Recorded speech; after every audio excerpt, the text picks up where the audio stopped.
It's really rare that a game doesn't let you play it at all unless you have a memory card. I think I remember 1 or 2 games doing that, but it was pretty rare. What's up, Tata? Yes, Dr. Prowl. For submission.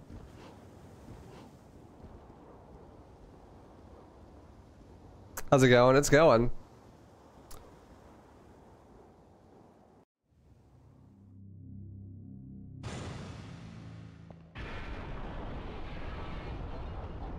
I don't know why it was so hard to get a memory card. I think what it was is every time I had the opportunity to get a new game, it was like, okay, you either get a new game or you get a memory card. And so every single time I'm like, I'm getting a new game, you know? So then I just never got a memory card. But then when I played big games like Devil May Cry 3, it's like, I'm never getting to the end of this game without a memory card, you know?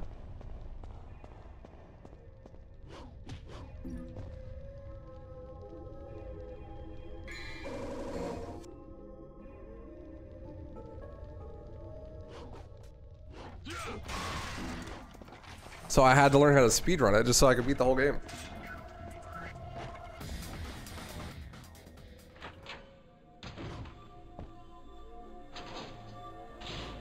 Thus begins the beginning of my speedrunning era.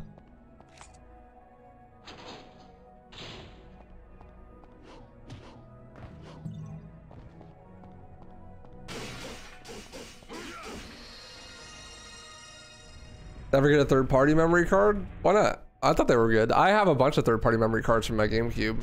They have like twice as much memory on them.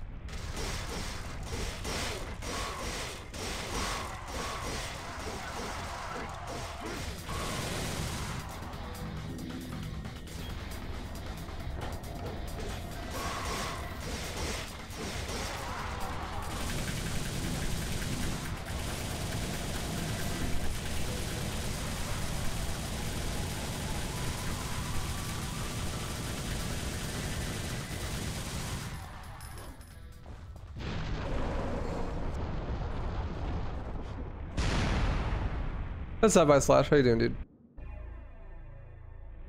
What you're saying is the reason you became a speedrunner is because your parents never bought you a memory card. I mean, I did eventually get one, but I do remember there being a long period of time where I didn't have one. Also, not me literally pressing B to dodge there. I've been playing too much DMC too.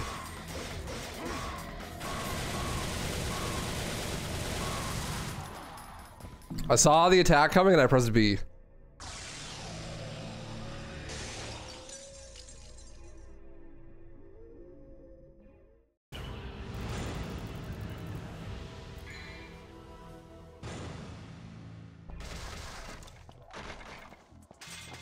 Remember when they used to actually have third-party stuff for consoles? Like, you could buy a third-party memory card or a third-party controller.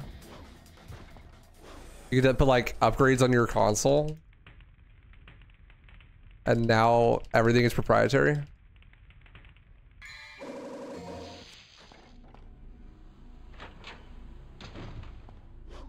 It causes corruption on the memory card? I don't know. I never had that problem. You probably just got a bad memory card. Y'all are old. Yeah, Ahmed, we all can't be 14. I'm sorry.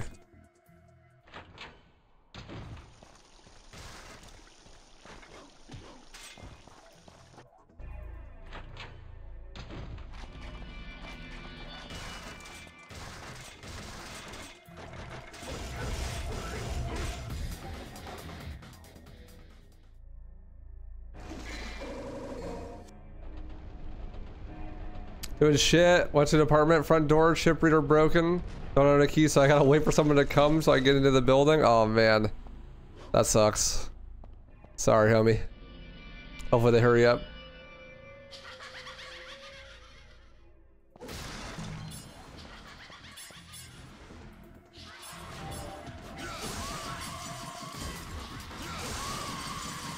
The double, 2 quick ones.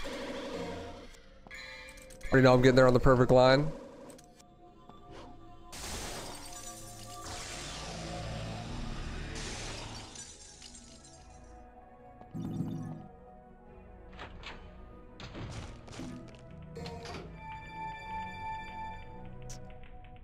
That was good.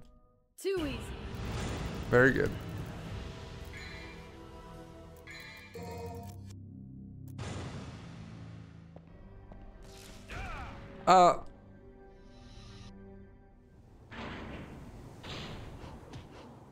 Okay, Zoomer. Ahmed's over here buying every Fortnite battle pass. Default dancing his way to school. I don't know how he found his way to a DMC1 stream.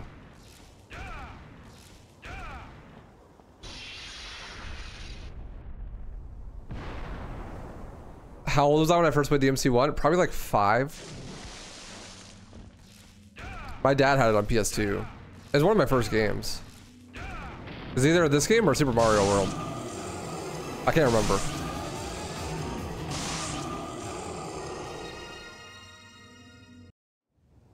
Ahmed's out here hitting the gritty with no goatee because he shaved it.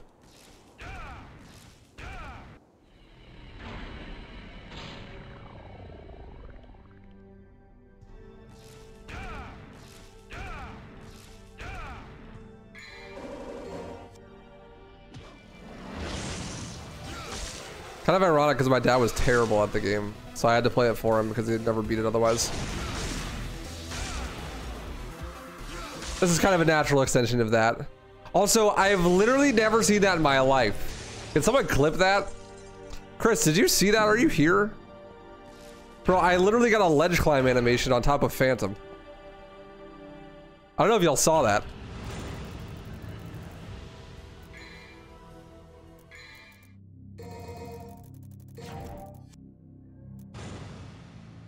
You've had that once in your life? I've never seen that.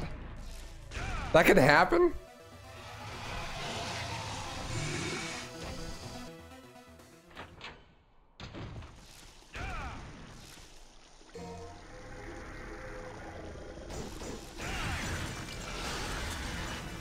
Ahmed, you're a chidlin.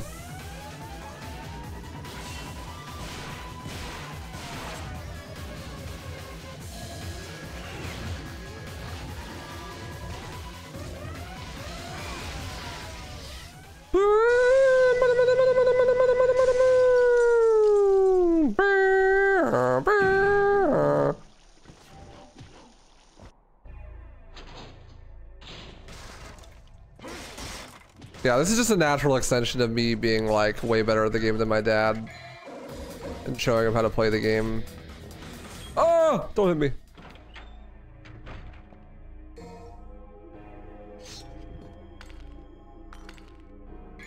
Ahmed waiting for Dante to say skibbity. Okay, no bully Ahmed.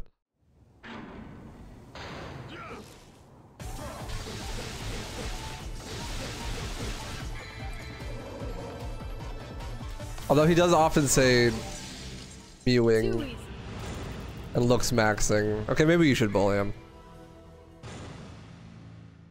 Your dad was obsessed with grabbing every murderer possible. Same. And mine was too afraid to actually fight anything with his sword, so he'd always use guns nonstop. So the boss fights would take 12 years.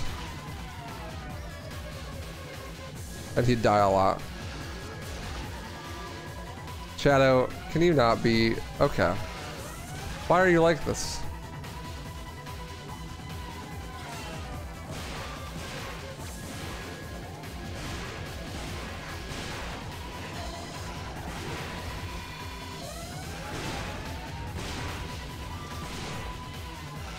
Like, what is happening? Actually, like, what is happening?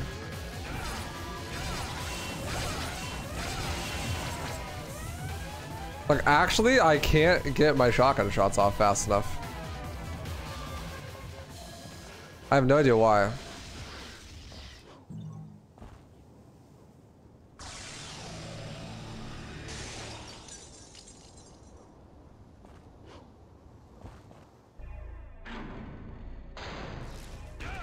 Am I not pressing the buttons fast enough? Like, not jumping early enough probably is actually the case.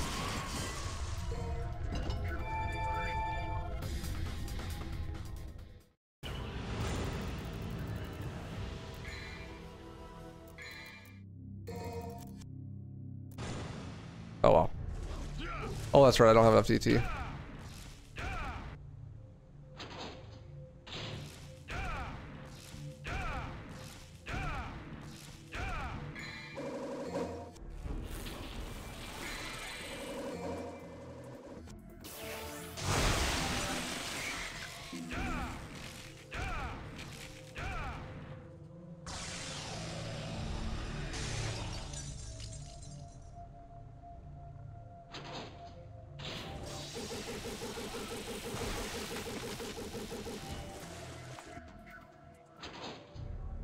don't know what is up with Shadow today. Being rude.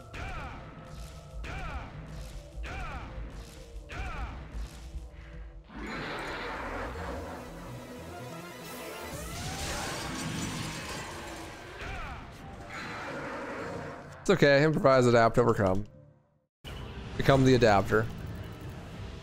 That's me.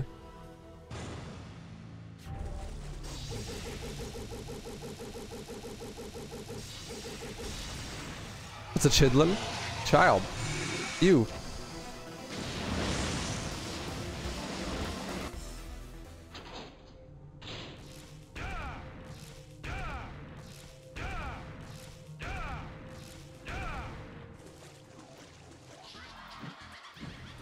Oh, baby, a triple. Bah, bah, bah, bah, bah.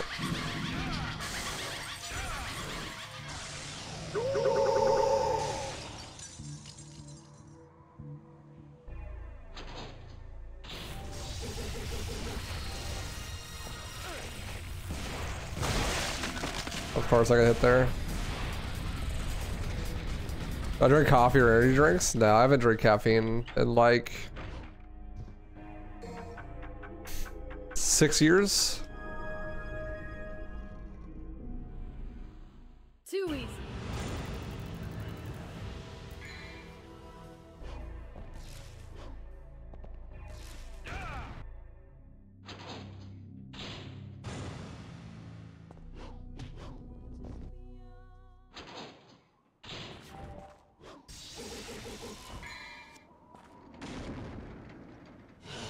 I am hyper straight edge. No drugs, no alcohol, no caffeine. My drug of choice is speed.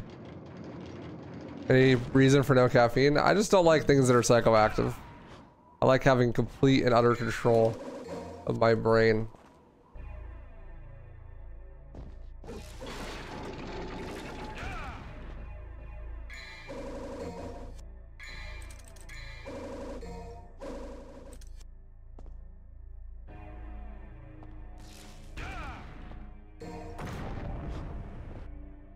Also, caffeine is an appetite suppressant, which I definitely don't need. Trying to gain weight, not lose it.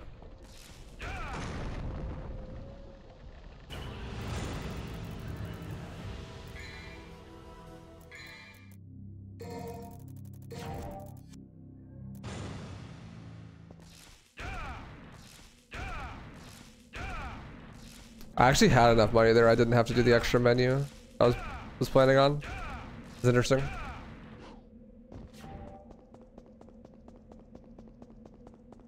It's fine though. Not a big time loss. Like 5 seconds or something.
Forest fight.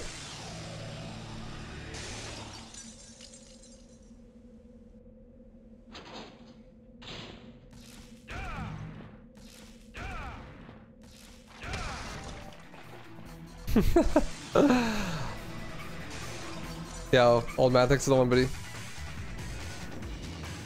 That was like 40 minutes ago, my bad. Thank you though. Totally missed it. Too easy.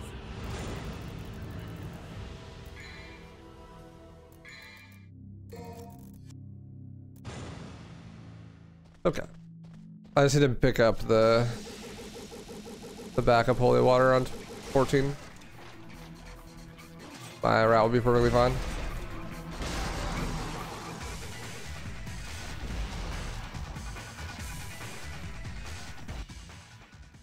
Okay, that was actually so lame. It's fine though.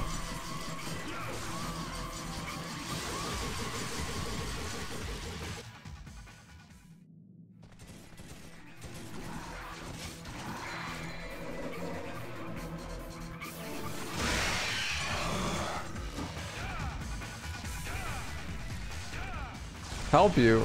Oh, if you're gonna pick your own fights, you gotta win them too. What do you want me to help you with?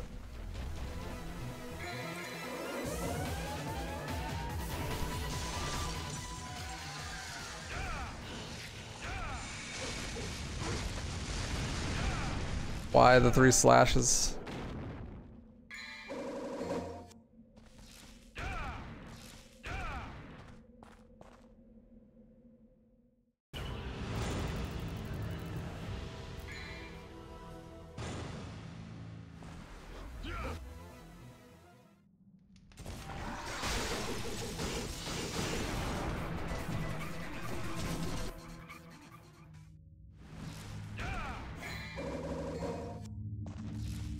Bro, I'm focused on the run, alright?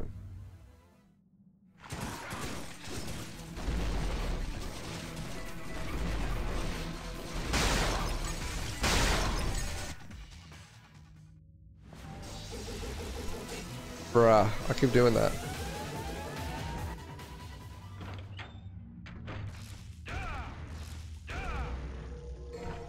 Trying to make sure I get a good DMC1 run so we can get Trilogy run going.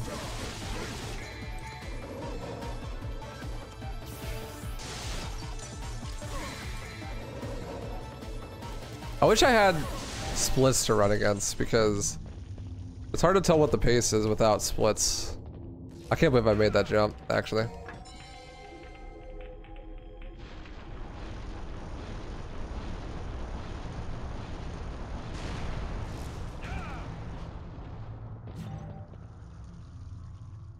Too easy.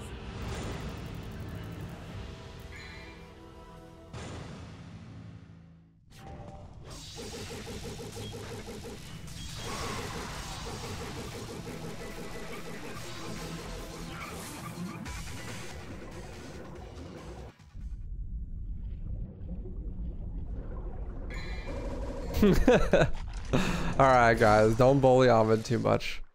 He's just a child. He's a chidlin. Ah!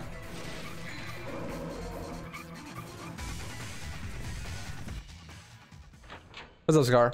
How you doing, dude? Good to see you.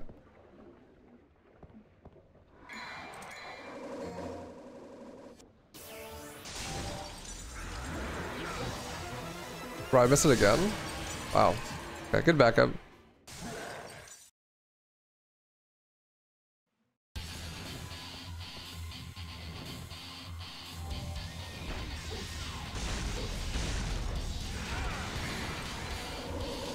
Man, I messed like every single strat up, but still get a good time.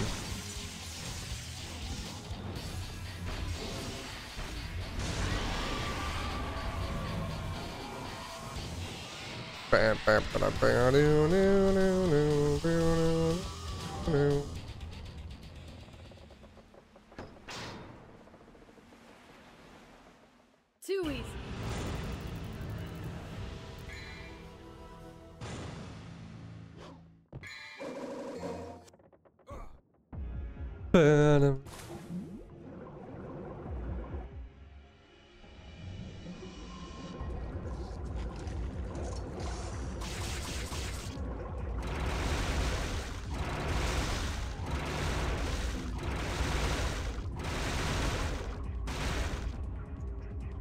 Some minutes. Howdy.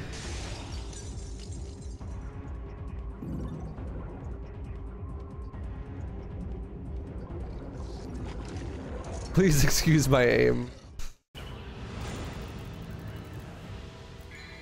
Look, man, underwater levels, not the easiest to aim in.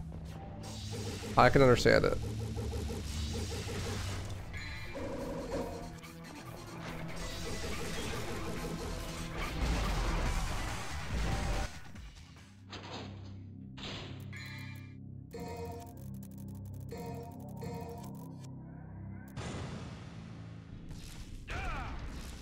Honestly, I probably didn't even need to grab that holy water, but you know what? Better safe than sorry.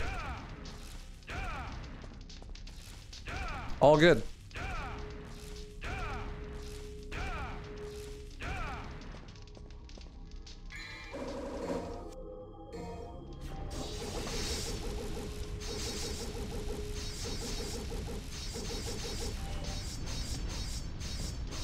Oh, that's not the doorway.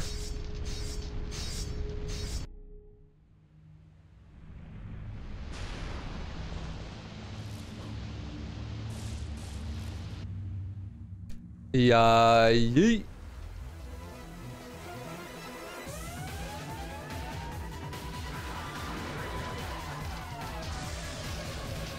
Bam, bam.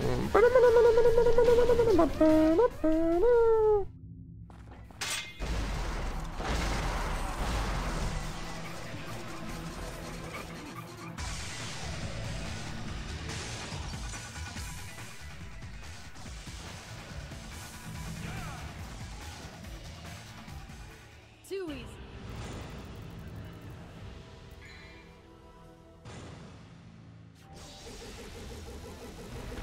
Ooh, that vortex line is bad, actually. Just kidding. I was gonna say, oh, I'm him. I'm not. I'm not him. Unfortunately. We all wish we could be, but we can't all be him at the same time. That was not my time. I'm not that guy. It's true. Not at that moment. Maybe later.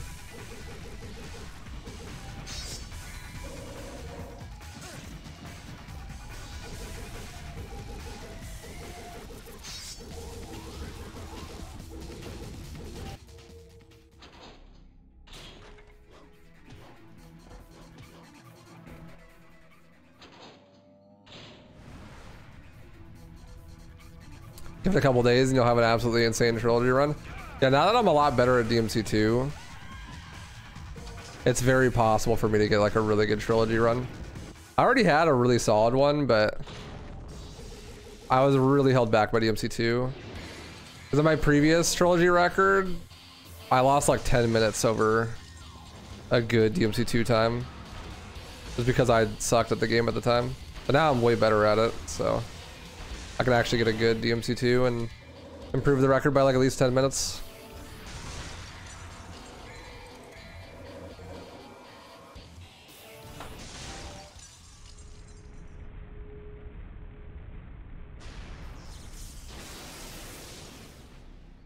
The downside of the current run that I'm doing as we speak is that I am easily the most rusty at 3.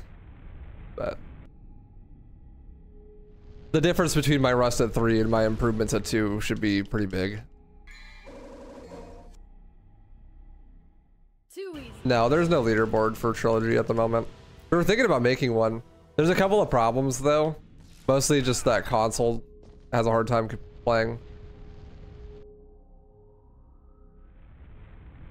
Trilogy wouldn't be so bad for console, but for like full series or full franchise, then there's some weird things that happen. It becomes pretty pay to win, so we don't know how to navigate it yet.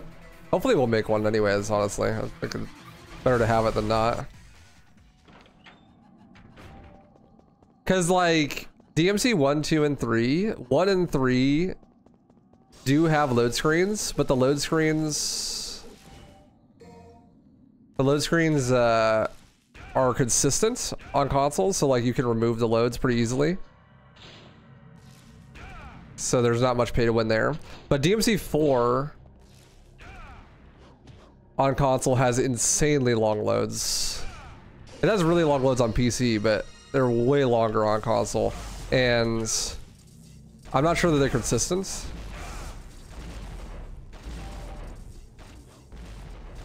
Sir, please die. Thank you. Not sure that they're consistent, so they're not easy to remove on console. And consoles can't get 120 FPS, which means there's like a couple of speedrun skips that console can't do. So that becomes pretty pay to win. And then DMC5 is faster on PS5, so PC loses time there. And if you don't have a PS5, then like you just lose a bunch of time. And then Reboot, same thing. Like Definitive Edition isn't on PC, so that becomes pay to win too. So it's weird if like you want to do full series or full franchise. Like how do you set that up so it's the most fair? I personally think that you just make it pay to win. Like whatever. It's better than having no board.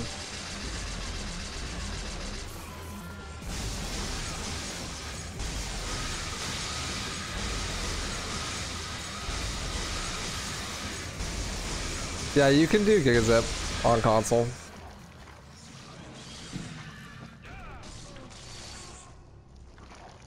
I'm not sure you can do it on Switch, but I know you can do it on like every other version.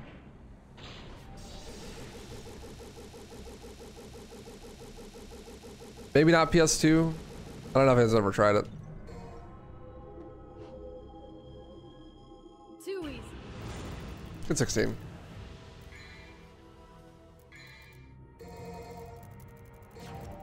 So if we do make one, we'll have to figure that out. Trilogy at least is like easy enough to make a category for.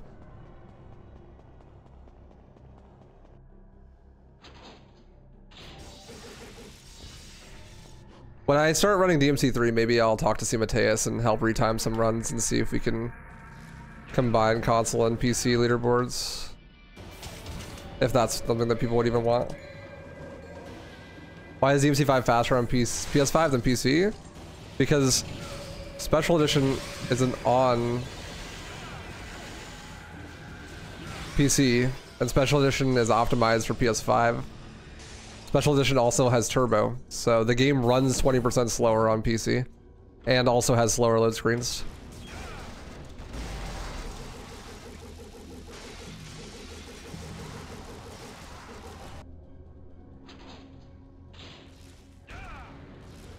Got completely trolled by that frost.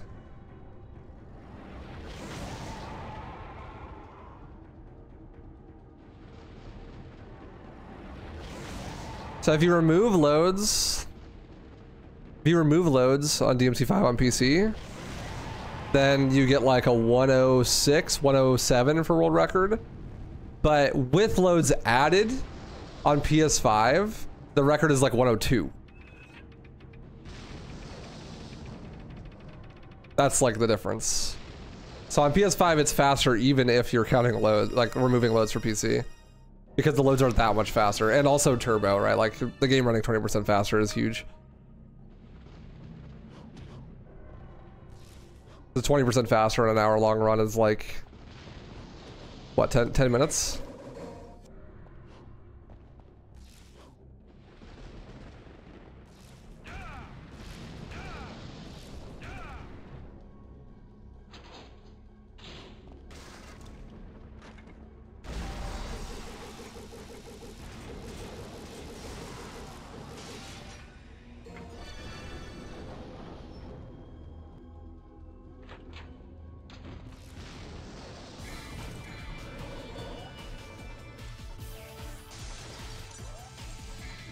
I should borrow B's Switch and do some DMC3 runs on it. Just to hate myself.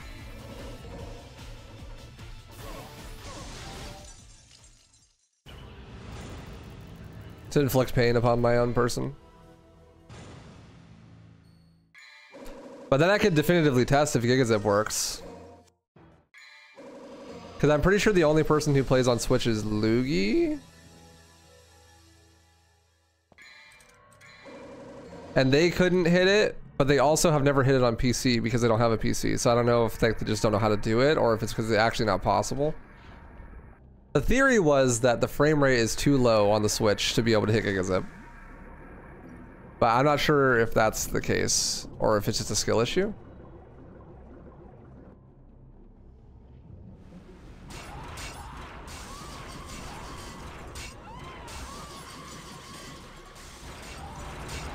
I don't know if Gigazip works on PS2. I never tried it. I don't know if anyone has. If it does, then it should totally work on Switch, right? Like that's what you're thinking. I was thinking the same thing.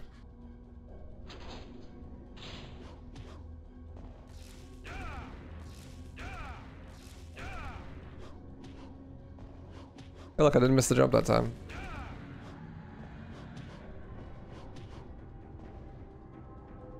You would think. Someone should test it.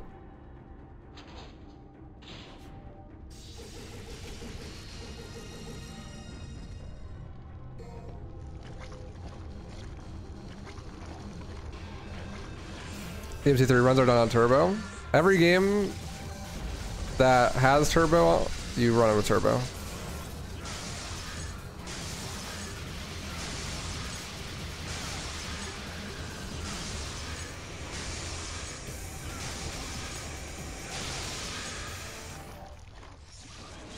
The only time you run with turbo off is if you're playing DMC5 on PC. Or you're playing Reboot on PC.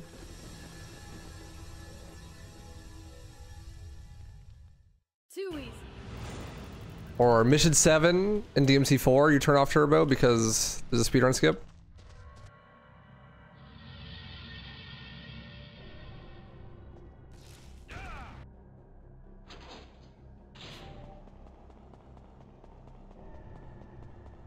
Turbo for DMC1 would actually be pretty bad.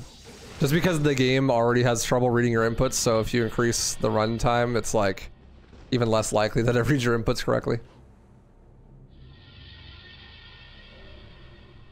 And the camera angle changes at higher speeds are rough. Well, I know that because when I did the mod that I made the other day for DMC1, it was pretty bad. Like there were some spots where it was like rough.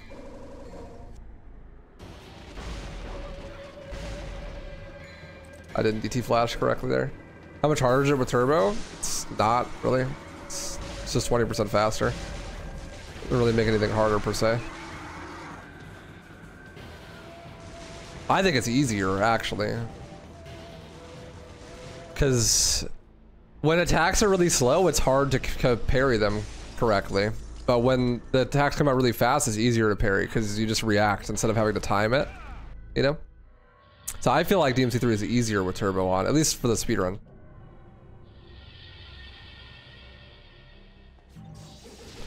Yes, Canage, I could submit them individually. Thanks to the new timer that we use for Trilogy runs. It's not a dumb question at all. Yeah, Poison, thanks for the 45 biddies. Huge. Oh, also, I never mentioned, or I never asked, Poison, what do you run DMC3 on?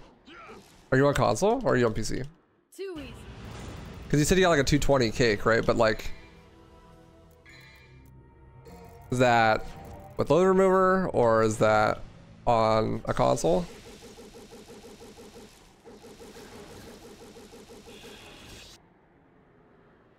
Series X? Gotcha. So it's actually like a lot faster than 220 because load removal would save a lot of time. Nice.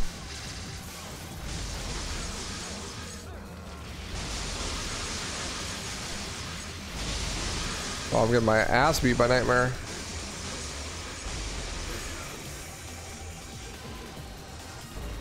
Gonna need a PC very soon. Let's go. Unlucky fight. Recover it fine though.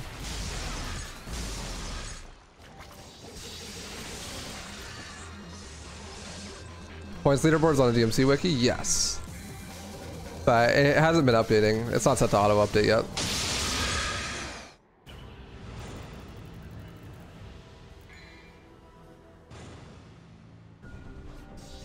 I gotta ask Loner about that.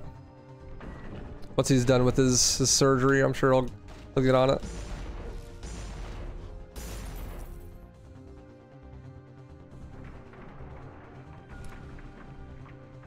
This run's not great, but it's okay.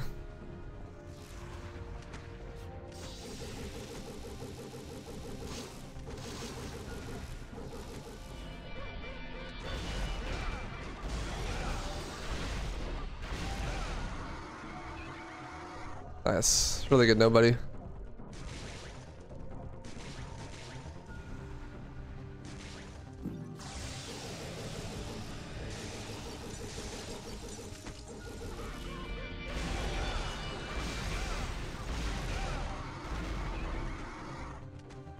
That's really fast, but I probably use too much ET. Ouch.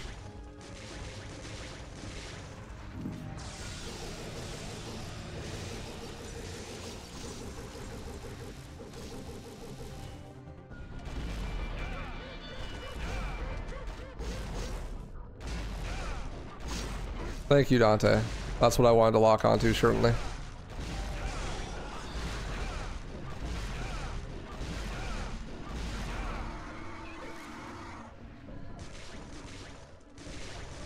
Fucking Sag Moonits, that sucks. I hate that feeling. That's me right now, actually. Yo, what?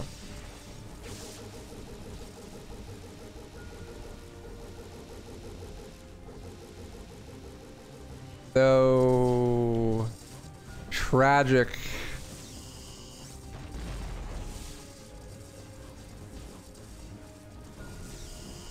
Tragic.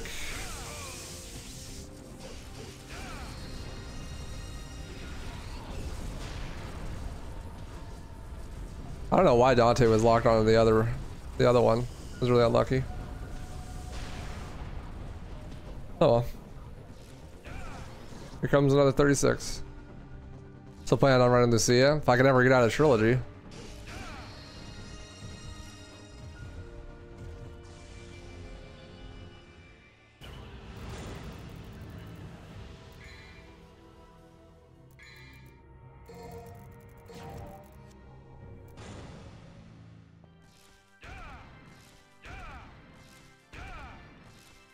Yeah, I didn't need to grab the 14 intermission holy water. That's okay though.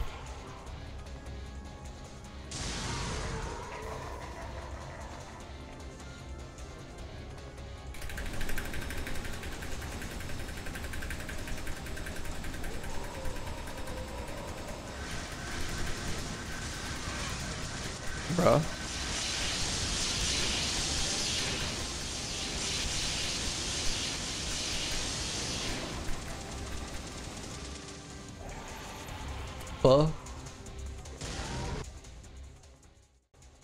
That's actually a good -1.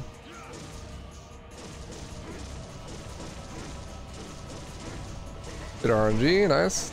Love to see that.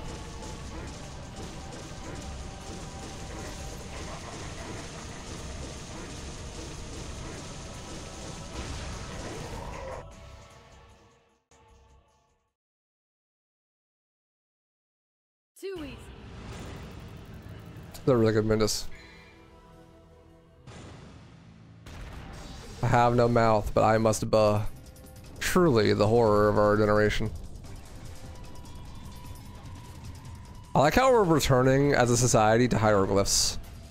Like, written language is cool and all, but hieroglyphs are where it's at. Emotes, memes, emblem shields, even.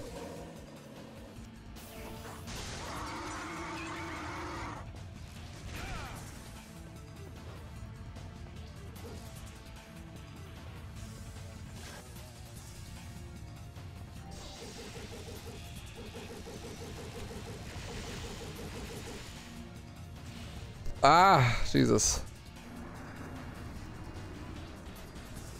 Speaking of memes, Yang, did you see me mantle climb Phantom in this run?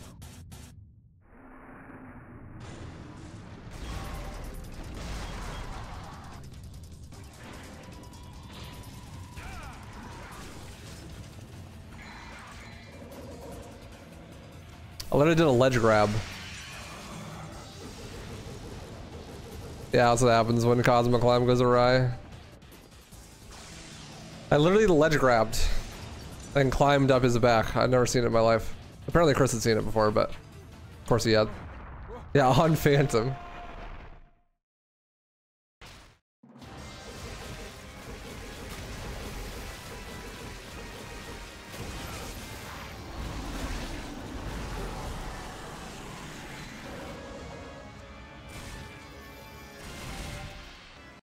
Looks like we have a winner.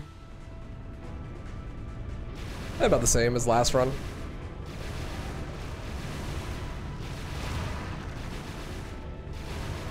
Nice rim. GG.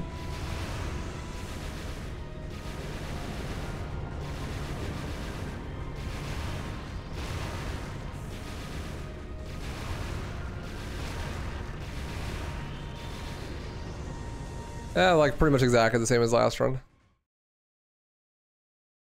Too easy.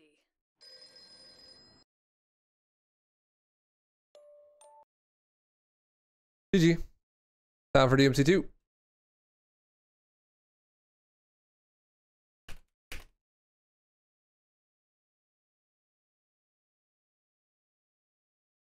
The most underrated Devil May Cry speedrun.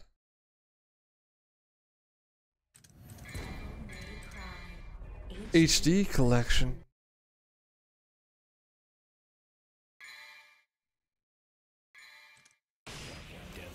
There we go. All right, let's get this armament up on mission 1, huh? A speedrun with monkey, exactly. Monkey and monkey mode. Cause Dante be going ape shit with Bajan. Let's be real.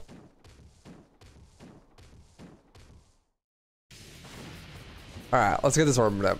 For those who don't know, DMC2 has a hidden mechanic called orb manip, which allows you to get up to 10 times bonus orbs on the next 10 enemies if you get the style meter to display certain ranks in a certain order. So when you start combat, you automatically get style, but the style meter doesn't show up until you get enough score. So if I just shoot those enemies there, I'll build style and get an E rank, which is lower than a D. And I need 2 E ranks, then 2 D ranks, then 2 A ranks. And then after that, the next 10 enemies will drop 10 times orbs. So in the first mission, we're trying to get that set up so that we can have a bunch of money for late game. So there's my first D rank. And then a second D rank. Now I need 2 A ranks. If I mess these up or lose my rank after not getting the rank I want, then I have to start over. Okay, so I got my A rank, that's good. Now I just need to get another A rank. So like if I get a D rank and then drop the rank entirely, I'd have to start all the way over, which means orb manip's gonna be dead.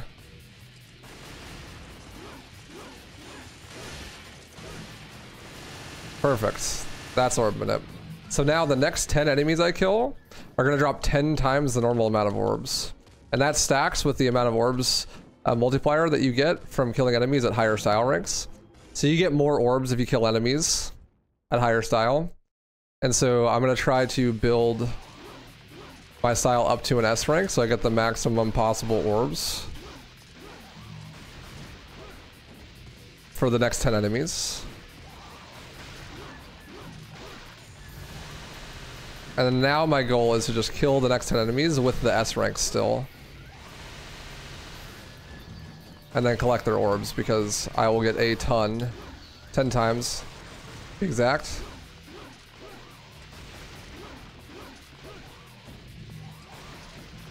And even though I've already killed 10 enemies, it's better to not drop the stylish meter if possible. You just get extra orbs, not a big deal.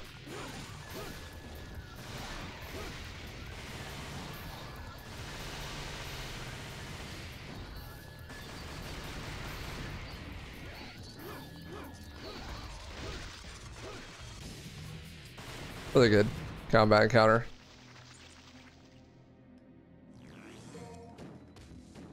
So objective there pretty much well met. Got my 3,500 orbs. You can get up to 5,000 there, but this is still plenty. I also didn't take any damage, so S rank. Gonna have plenty of orbs for mid game. That sets us up really well for quite a while here. Orbs have been manipped. It has like 8,500 orbs after the first mission. Really easy.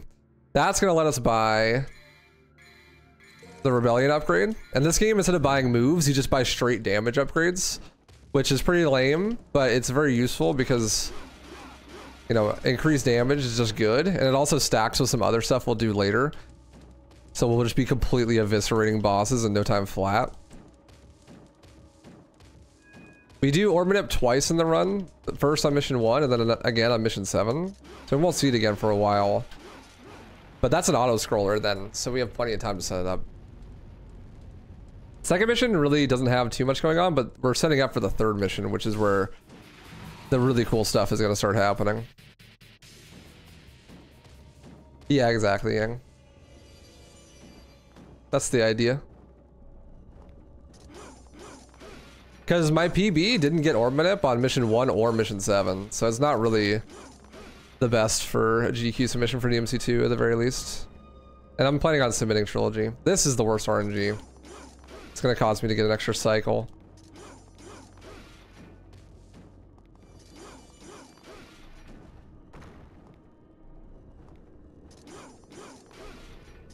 That's okay though.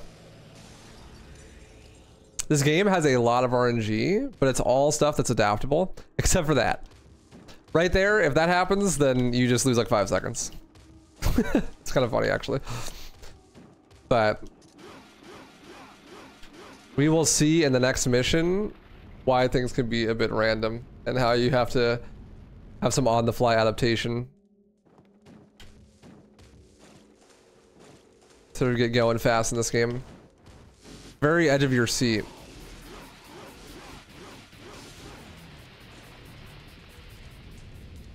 There is a ton of really interesting mechanics in this game, but the glue for the game really never makes you have to interact with any of them. One of those key things is you can actually completely override the lock-on in this game. Usually Devil May Cry games have a soft lock-on system that stops you from doing attacks in directions away from enemies because they want to keep you focused on combat. But in DMC2, if you hold the right trigger, you literally can just completely avoid the auto lock-on system in its entirety. And so I'm using that there to just skip over this combat encounter and just hit the orb that I need to open the door. We'll do that a lot, actually. Just be holding right trigger all the time.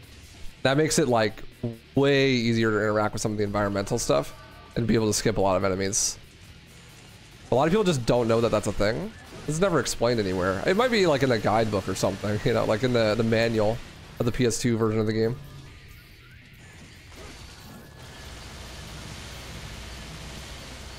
DT management is the most important thing in this entire run. Just making sure you have Devil Trigger. It basically makes you super mode. It gives you upgraded damage on all your attacks. It also gives you access to unique moves that you wouldn't be able to do when you're not in Devil Trigger. You get it by doing damage to enemies and also taking damage. But also there's like pads in the arena and using items can refill your Devil Trigger. In this game, you have the ability to customize your Devil Trigger with these hearts that you can get. Right there, we got an aerial heart, which lets us fly. That's unique to this game and also really cool. Gonna come in huge handy, actually. Aerial heart we use the whole game. Now we're on mission 3. Mission 3 is where things really start to hit the fan. Very cool mission. We got the monkey. He's ready. He's the boss fight. First real boss fight of the game. We're also gonna be doing the first showcase of Majin Devil Trigger, which is this game's biggest unique mechanic. If you ever seen a Dark Souls speedrun, Red Tearstone Ring, do extra damage when you're at low health? Essentially what Majin Devil Trigger is. So the reason why this game can be kind of RNG is you want to take damage on purpose to set up Majin. Perfect. You see there, my health turned red. That means that if I activate Devil Trigger, I'll activate Majin Devil Trigger, which is just Devil Trigger, but on steroids, essentially. You become invincible for about 30 seconds, get a unique moveset, and just do an insane amount of damage. So I need to build enough Devil Trigger. There we go. And here we are. I'm just going to completely destroy the monkey. It also has unique moves, like this laser move. Just eviscerate the monkey. Dude is donezo. He's gone. Monkey business is over. And so that is how most of the boss fights are going to go. We're going to be setting up really high damage setups to give us Majin so that we can then just completely eviscerate the bosses. Or use the same thing on this mission.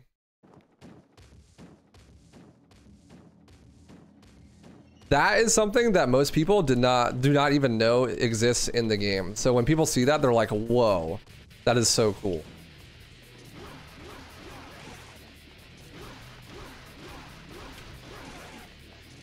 This run is basically, as a showcase, just a whole bunch of what you can do that in this game, essentially. Just pretty pog.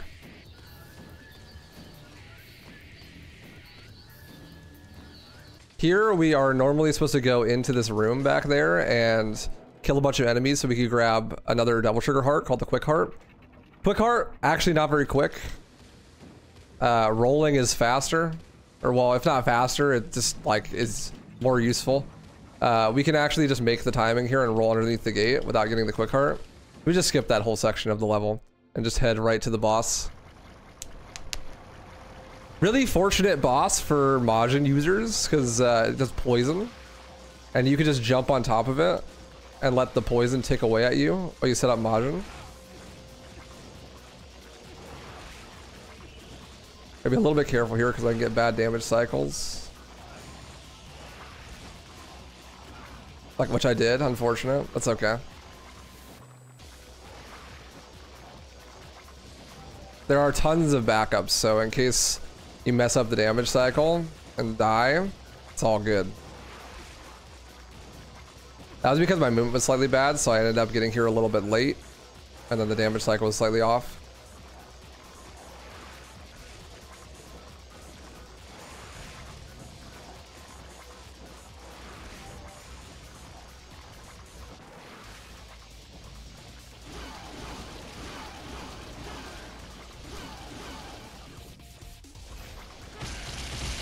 Unfortunate, but I can finish the boss off with the laser. Good backup.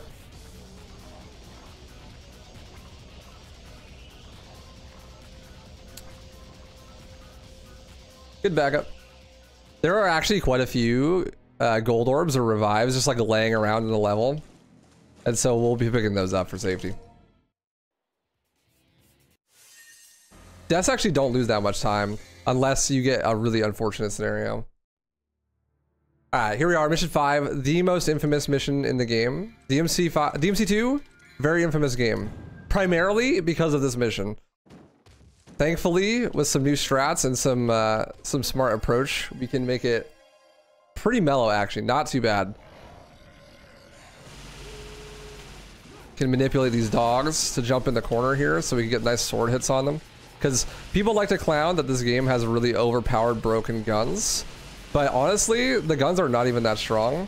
It's just that the game doesn't give you much availability to use your sword at a lot of times. So a lot of the speedrun is putting yourself in positions where the sword is going to be useful more often than not. What's up, Kenny? How you doing, dude? Trilogy's going well. Watching you run this game makes me think the game is actually good. Yeah, there's definitely some really cool stuff in this game that can make it quite enjoyable to play if you know that it's in there and then you play with that in mind.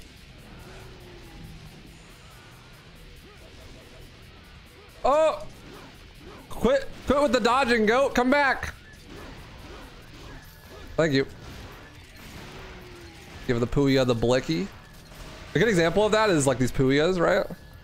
They're flying enemies that you can't really hit with the sword unless they swoop down and attack you.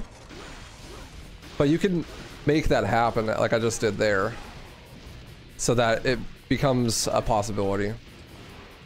And if you can't, then you ideally use your devil trigger in a way that makes them go away rather quickly.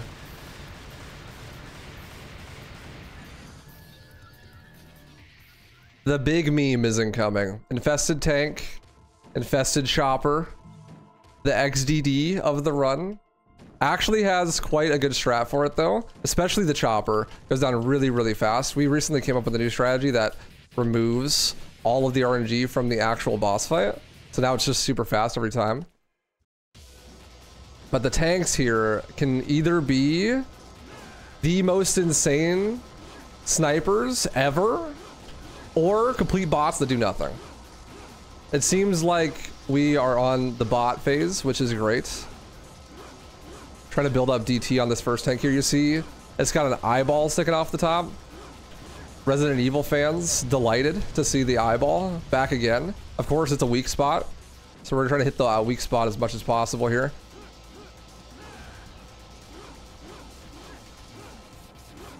Take advantage of the ability to just like build up DT here with hits for free. There's a little gun turret that's really hard to see, but it's on top of the tank. That gun turret is shooting me now. That is its most dangerous attack. We're trying to hopefully not get that until we want it, which is on the third tank here. So now we actually want that gun turret attack to whittle us down to Majin health, so that the next area will have Majin. That's good. He's attacking us with it, and I'm hitting the weak spot with the shotgun. Get the big damage. And buffer a little bit with DT. Make sure I don't get any awkward scenarios. Get Majin set up and kill the tank. Perfect. There we go. So now, le meme, the DMC2 moment. Infested chopper. This thing is kind of a meme because it's pretty much impossible to hit with your sword. But we're going to use Majin here to just completely destroy it. Majin does everything faster. You run faster, you do more damage, you also fly faster. 2, 3, 4, 5, 6, 7, 8. The only problem with it is it's a limited resource, right? So you got to make sure you use it wisely. Here, this is an optional chopper fight. You can just run past this, but if you kill the chopper, it is faster. You get teleported. And then we are sit here with low HP. Ooh, perfect RNG. Nice. We sit here with low HP, but not low enough to do Majin, right? So we're gonna jump into the fan blades twice, and now we have Majin set up, which is fantastic because we have a Devil Star in our inventory, and that refills our Devil Trigger. So if we use that, we'll instantly be able to use Majin again. So we're basically just chaining Majins throughout this level. So we're gonna be able to set this up so that when the actual proper boss fight spawns, we'll just instantly bully him with Majin and he won't even get to play the game. We have to be a little bit careful here because on the way up there are some Puyas. If they hit me, I will die. I'll have to reset up Majin. All good though. Okay, get the Devil Star. This is hyper consistent new strategy that we really like here. The chopper also has an eyeball on it that you have to hit if you want to do actual good damage. This setup allows you to always hit the eyeball right from the start. If you don't hit the eyeball, you basically do no damage. So it's rough. But boom. Worst boss in the game. The thing that makes it infamous. Dunzo. Easy clap. That being said, Infected Chopper, not the only boss in the game. There are plenty of cool boss fights in this game. This one being my personal favorite. Easily the best in the game. The building boss. This boss is really cool. There's literally 0 RNG in this fight. And it has a really, really cool Majin setup. It always does 3 layers at the start, and 3 layers is exactly enough to get you just before Majin. And then we could tank a 4th one in Devil Trigger while doing our most powerful attack in Devil Trigger, round trip here. So boom, now we have Majin. There's 2 phases to this boss fight, so we want to do enough damage to him that when we transform to Majin, we have enough setup to kill the second phase in 1 cycle. So I wanted him to be like pretty close to 0, and then I can Majin.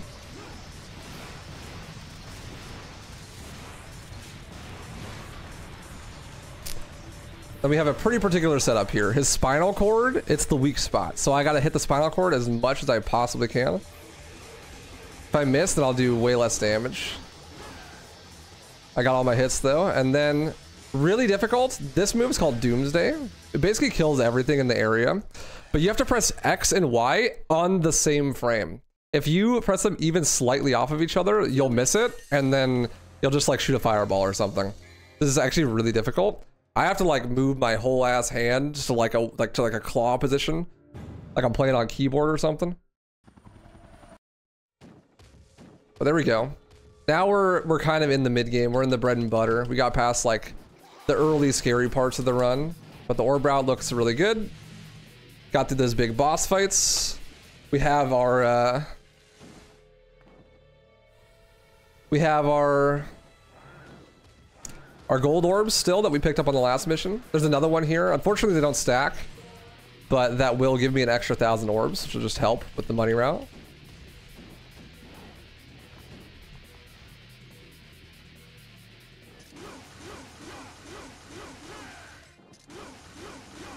I do a whole bunch of different types of combos in this game, but the way that combos work are like very different than other Devil May Cry games.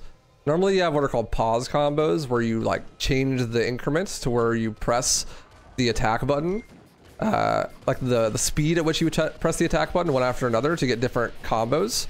That's how all the other Devil May Cry games work, but in this game they remove pause combos, and instead they kind of do pause combos, but instead of pausing, you just move the left analog stick. So I'll do like one attack, then move the left analog stick, then do 2 more attacks, and that'll give me a completely different combo than if I never moved the left analog stick. And the timing for which you move the left analog stick changes which attack you do. A lot of people played this game and never figured that out and thought you could only do one combo. But there actually is like a really cool assortment of different combos you can do with that system. And that also changes when you're in Devil Trigger, so you get additional unique combos by moving the stick in different directions during certain timings. Those would be really important, because while Majin is really broken, it's not always fast to set it up because you have to take so much damage. So for a lot of the boss fights in mid game, we're not going to be using Majin, but then again in late game we will be. So here we activated an elevator and then ran away because the elevator goes down the entire time.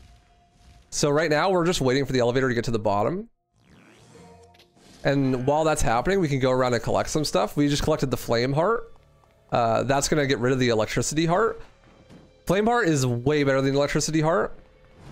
Flame heart's broken in this game and it can cause like double the stun and even stun every enemy in the room at the same time. And then we also picked up Vendetta, which is just the sword that we have right now, but stronger and slightly slower. And now we're in an auto scroller, and this is where we're going to do another orb manip setup. We already got our 2 E ranks while I was doing some platforming in the earlier sections, and now I need 2 D ranks and 2 A ranks so we could try to get 10-time orb drop while we're doing the auto scroller. You're literally just waiting for the elevator, so there's no reason to not do an orb manip here. It's the perfect spot for it, actually.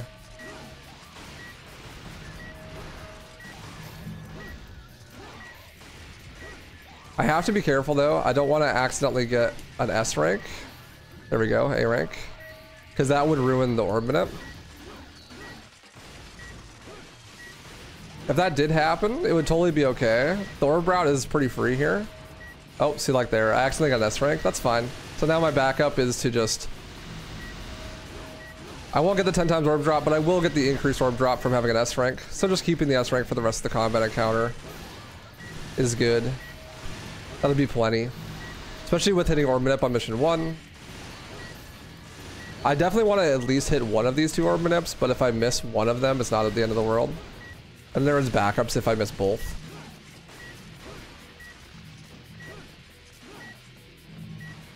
I'll just have to use one less Devil Star on a boss later on if I miss both. No big deal. How'd you guys figure that out? It was in a strategy guidebook written by the developers, but it was only in Japanese. So until like 2 years ago, no one knew about it. Not in the speedrunning community, at least.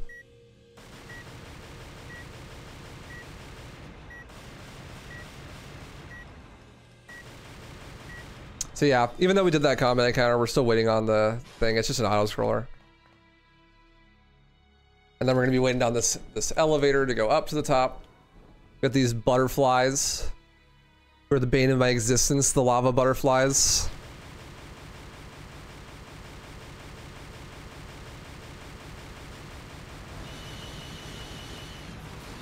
How are you gonna spend all that cash? You'll see. Very soon we'll be spending lots of that money.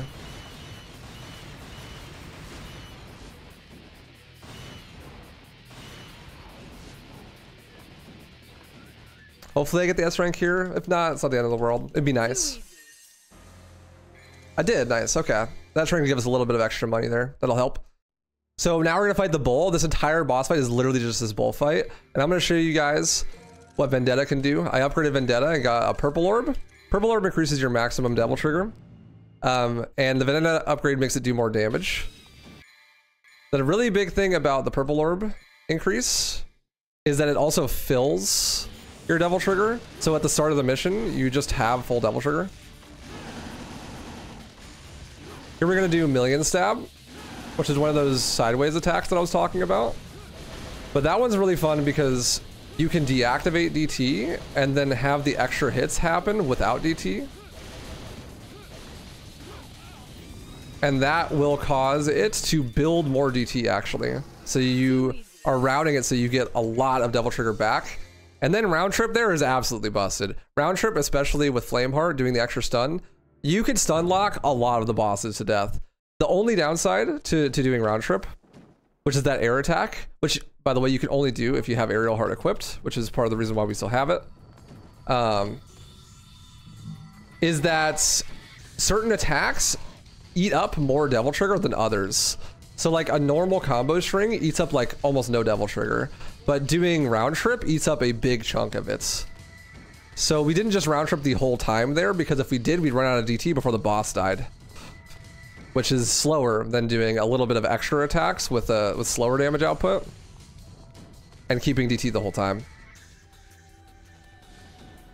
was a good bullfight. There I picked up the offense heart, which is going to make us do more damage in general. We could have picked that up last mission, but it's better to pick it up now because it gives you that DT refill and lets you fly up this elevator shaft. Well, up this spiral staircase rather. Normally you'd have to run all the way around. That's very slow, but that free DT refill lets you do that. Here, that lock on override button on R2 is gonna be super handy because there are Puyas, the flying boys, in this area, and they're gonna try to stop you from hitting these levers, these buttons that open the door. This is the classic Capcom escape where they give you 15 million years to outrun the level. I think the timer is like 13 minutes and you get out of here at like 10 minutes left. I guess you could get lost, but it's a little generous.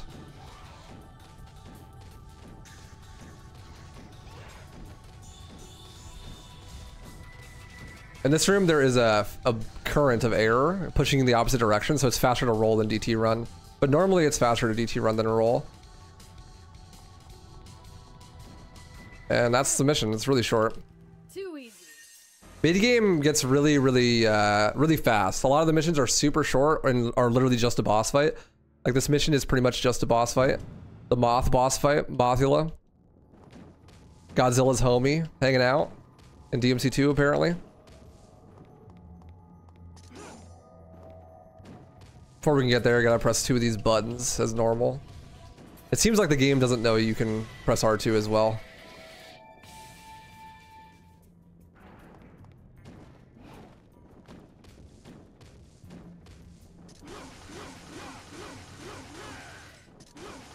We're gonna get teleported into another arena here, where we're gonna fight a moth and some slugs after we do the first little combat clear.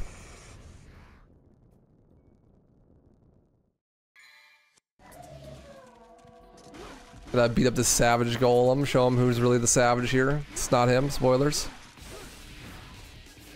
Also, I should note that rolling keeps your style meter indefinitely, which is another thing that a lot of people don't know and makes playing this game a lot easier.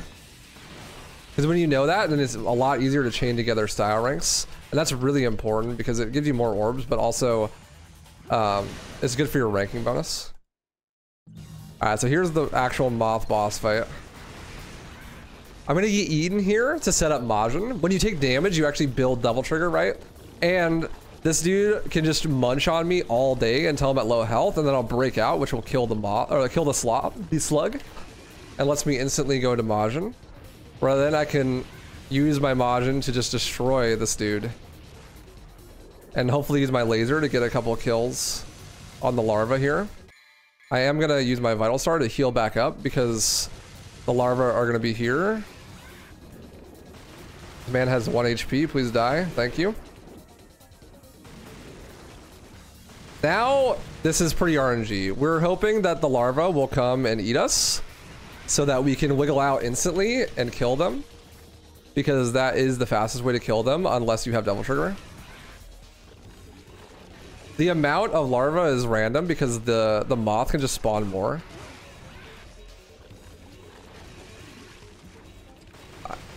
We got a little bit unlucky because I think we got an extra spawn. Yeah, it's okay though. That was pretty good. Pretty good boss. What's the world record for this category? It's like a 235, I think.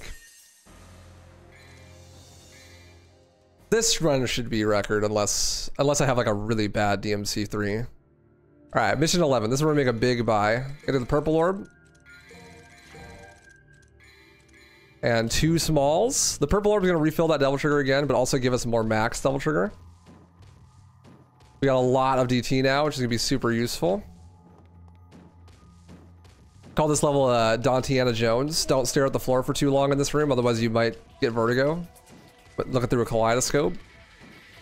Liable to potentially make you sick.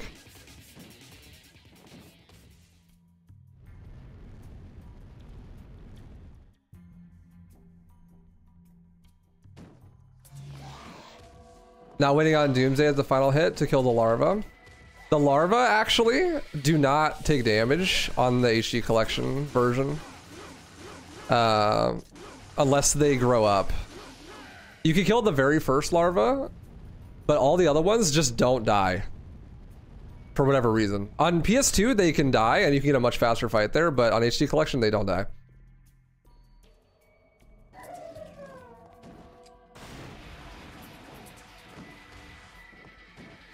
So this level actually just has a lot of movements.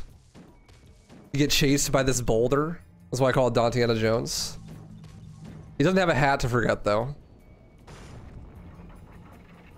So we're gonna do Million Stab here again and deactivate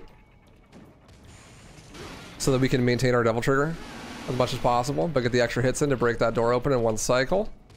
And then we're gonna be flying. This mission has one of the repeat boss fights in this game. Bulwark. Bulwark is one of the harder fights for sure. And we need as much Devil Trigger for him as possible because we're going to try to bully him with air raid and just not let him play the game. He has these 2 additional enemies in the fight though, the dogs, and the dogs are really annoying because the lock-on likes to switch to the dogs. But if we do it right with the Flame Heart, we should just be able to stun lock him. Or do at least most of the damage to his health before we run out of Devil Trigger. There we go. Nice fight. That was really good. Not perfect, but like really solid. So there, I'm just spamming that air raid attack because or the round trip attack in the air because it's really, really strong. A lot of people will have trouble with that sort of strategy because they end up landing on the ground, but actually one of those secret mechanics that's really useful is that if you're in the air while flying, you can hold the A button and you won't lose altitude. And that just lets us spam that attack over and over and over again. And because the Flame Heart has that bugged value with the stun meter, you just can stun lock the boss, pretty much. You'll also see when I'm doing that attack sometimes on bosses, if there's other enemies in the room, those other enemies will just randomly get hit, even though I'm nowhere near them. And that's because... That's because the Flame Heart is just bugged and we'll just hit everything in the room sometimes. We got Plutonian here. No one tell this man that he's not a planet anymore. He'll be really upset. Really good fight. That's the fight where if I didn't get one of the orb manips, I'd have to just do it without a Devil Star. It's only like 12 seconds slower. It's not too bad. Just completely cyberbullied. Doesn't even get to play the game. Too easy. Alright, mission 13. This is where we're introduced to the actual big bad of the game. Heihachi from Tekken.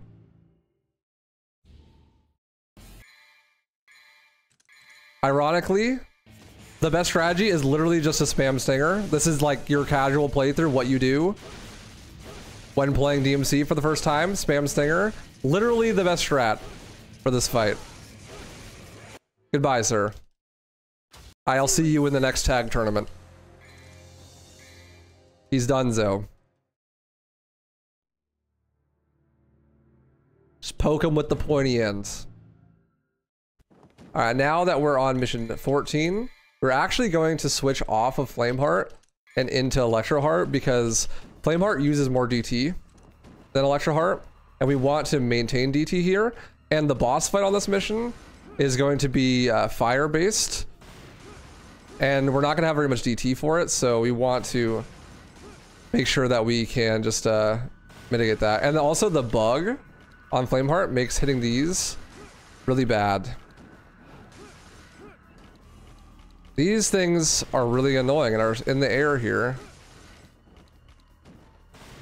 And hitting them is awful. There is a strat, there we go, kick cancels, where you can hold gun and just loop kicks in the air. Kind of like a jump cancel in later Devil May Cry games. But I was having trouble with it for some reason there. Much better. There are 4 of those that we have to go around and activate to open a door that lets us into the boss fight with Phantom. Phantom, you might know from Devil May Cry 1, and no one knows why he's in this game. Not even Dante. They say nothing to each other. They just are like, oh, you're here. Okay, that's weird. I don't understand why. And then they just fight. That's... You know, they may have ran out of time. That's... They just threw some DMC1 stuff in this game. All good. That little shiny thing down there, that's another sword. But we're not going to pick that up. That's Merciless, I think it's called. But it's just the opposite of the sword that we have. It's faster, but does less damage. And as you can see, we're not about doing small damage here. At Devil May Cry, Speedrunning Incorporated. We're about the big damaggio. Ideally, we'd like to use round trip here to hit this. But it is very hard to aim, and I need to make sure I have enough DT for the boss fight. That's more important. This last ball that we're gonna hit here is the most important one. It's flying up in the air, and there's a ton of enemies around. It is really hard to get good hits on it while the enemies are there. So you have to do a setup at the beginning that lets you be able to round trip it while overriding lock on. If you don't do that, then you'll have to kill all the enemies in the room. But we got it, nice. Very good. That one could be a big pain in the butt.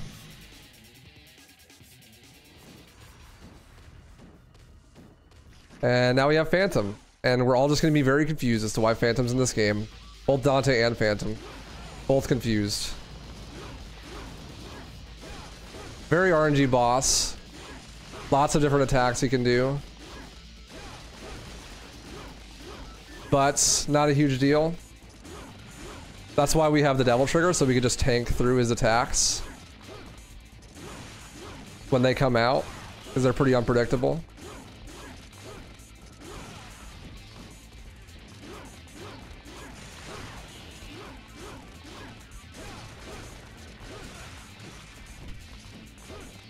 Goodbye, sir. Too easy. All right, now we have the hardest and scariest mission in the run, mission 15. This mission is really hard and scary because it's literally just combat. That's all you do in this level is just combat. You have a timer that is running down, and if the timer runs all the way down, then the whole mission is restarted, and you have to start all the combat over again. We are hoping to set up Majin to be able to do that Doomsday attack and kill whole waves at the same time. But it's very difficult because it requires a lot of improvisation. So we're gonna go over the door here and just have it just destroy us. Because with our HP, if we get hit by the door a certain amount of times, we'll always consistently get into a Majin setup. As we are now. And now we're just like being really careful because we don't want to die. We're trying to build... Okay, well, that's fine. If it happens, it's okay because I have a gold orb. But... You're trying to set up Majin and kill these enemies and build up enough DT again so that when the next wave spawns, you can kill them all instantly. The backup is, well, you just use your dude found DT from the gold orb to just beat everything up, right? And then we can set up Majin again later to try to skip the next wave afterwards.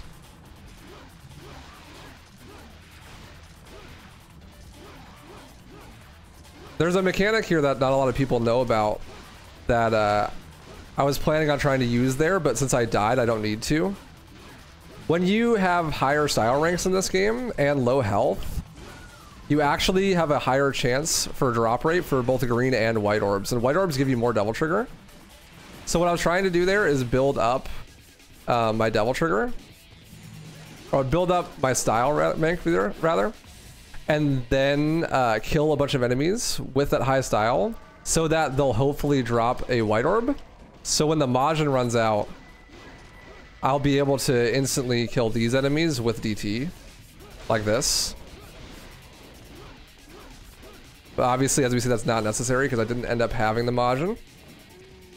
This is where things are going to get a little bit scary because I need to set up Majin again.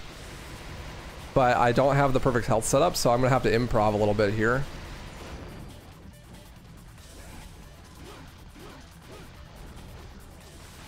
It's hard to tell exactly what's gonna... I don't want to die.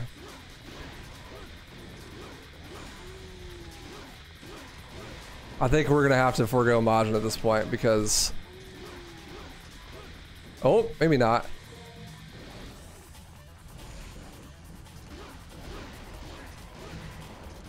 Got the white orb drop at least. That'll help.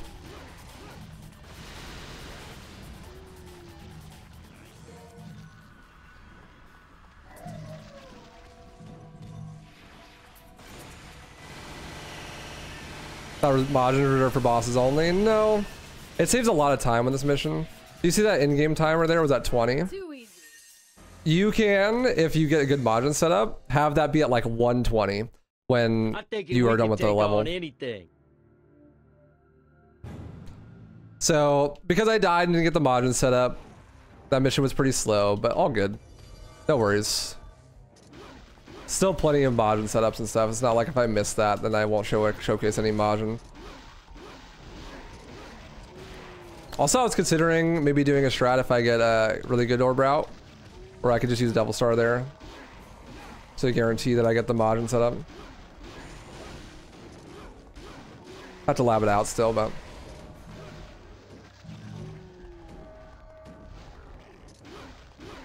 So like right here, I'm trying to make sure I keep a high style rank to give me a better chance of getting white orb drops from the enemies.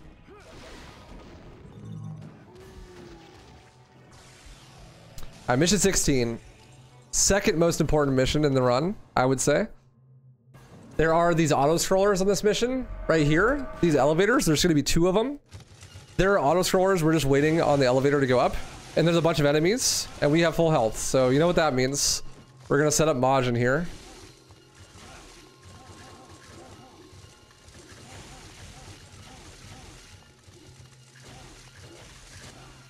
And I died. That sucks. That's fine though. I'll just redo this combat encounter now, but I have DT. So it's gonna go by really fast. I used up too much DT in that last combat encounter. I want a little bit going into the elevator. Just to make it a bit safer.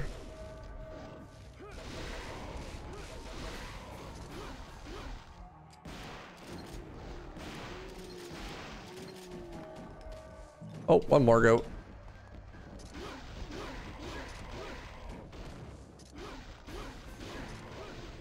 That's fine. No biggie. That is the risk of the Majin setups, but...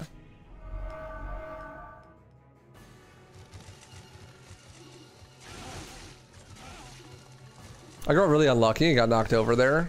Just made it a lot harder to keep the setup.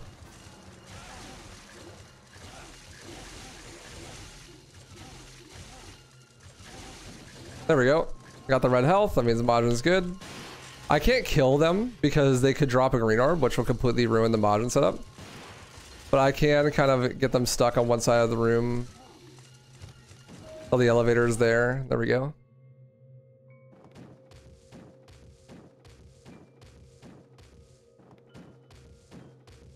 We want Majin because there's going to be another Bulwark boss fight on this level. And it essentially loses no time to set up Majin there. Obviously it does if you die, but unlikely to die. And also very likely to have a gold orb there. It's just unlucky that I didn't.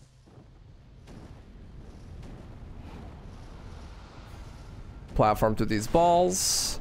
If those hit you, you'll get teleported to an additional combat encounter. Thankfully, they're completely consistent. It's really easy to dodge them. But it does look quite flashy dodging them. Yeah, so we're trying to save that Majin so we could use it on Bulwark to just like skip that boss fight really fast. This is definitely worth it if you die to just like do it again to get the Majin set up again. And then we're gonna also after that do another Majin setup in a different elevator for the final boss of this level, Trilogy. And that one is super important because that boss is super slow if you don't have Majin.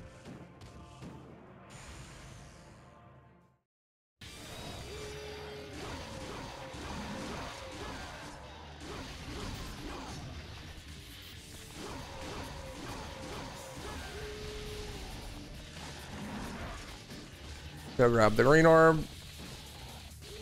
I got a little bit unlucky. He blocked one of my attacks. That's fireball, bro. Oh, the wall run. He's sick.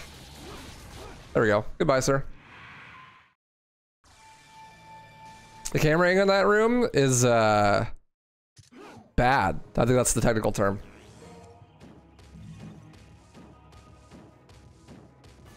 Good old Bulwark. Not being the most cooperative as usual.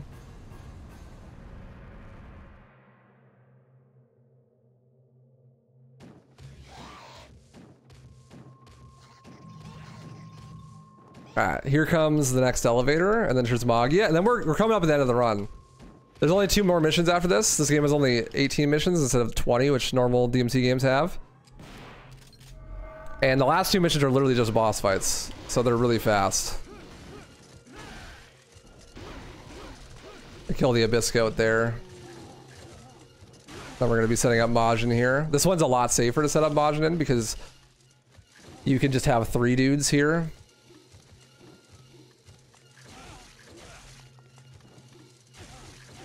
And you're always going to have Devil Trigger. So you can tank the last couple hits in Devil Trigger. Definitely want to make sure I leave with Majin though. Alright, we're good. And be careful for this green orb. This green orb is the devil, bro. You get that? No Majin for Trilogy, and that is rough. Alright. How do you do, my friend? Trilogy here is a long distance boss only, pretty much, so guns are the move. But guns are slow. So we're going to do Majin. Only one of the heads is vulnerable, so you got to find which one first. And then blast him with some fireballs.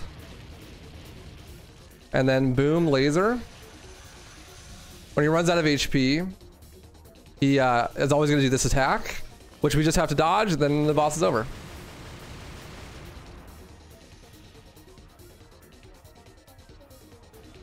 A little bit of a high tension moment, but pretty easy. Goodbye, sir. Too easy. And then we just have those 2 boss fights left. And the money route's looking good, so that's nice. We're going to be equipping the Flame Heart again, do a little bit of purchases. 2 larges and a small. Next mission, we're going to buy some safety stuff. Use the large Devil Star here. And re-equip that Flame Heart, because we're going to need the stun for this boss fight. This is the Arius boss fight, which we're hopefully going to loop with a round trip. We don't want him to teleport. If he teleports, that's really bad. But it's entirely skill based.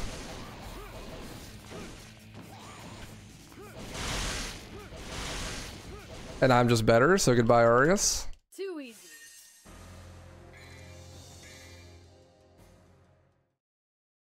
Now to make those safety purchases. Gonna get that Smell of Fear.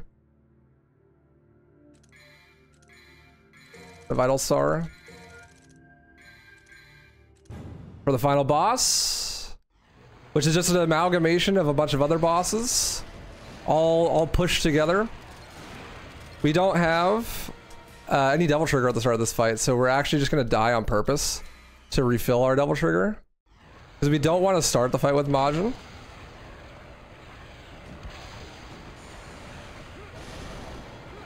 We want to start the fight doing air raids. Get 5 for him, 3 for the monkey. Everyone gets an air raid. You get an air raid. You get an air raid. Use that large Devil Star to keep it up.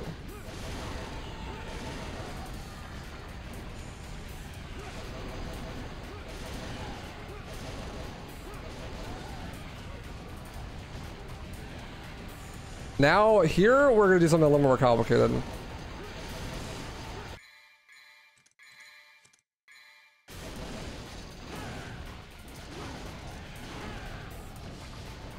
We want to kill Griffin,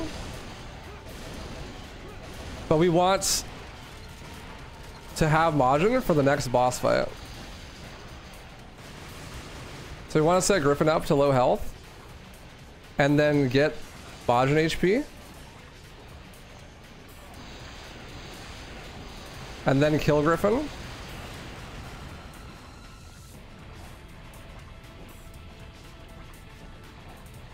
So that when we start the next fight, we start with Majin.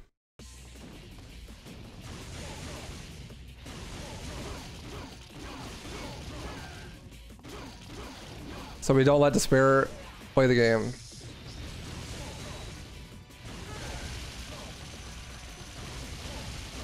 Goodbye, Despair.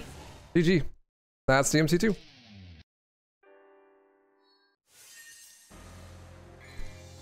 Cool, cool. Now on to DMC3. Too easy.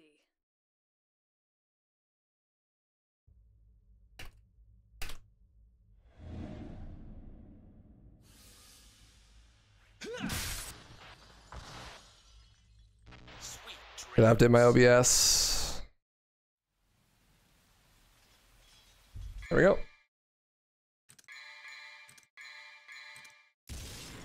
Devil may cry. Here we go.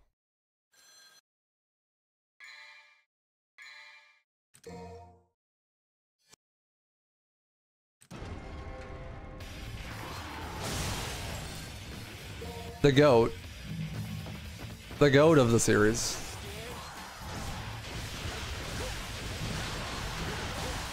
Definitely the one I'm the most rusty at currently.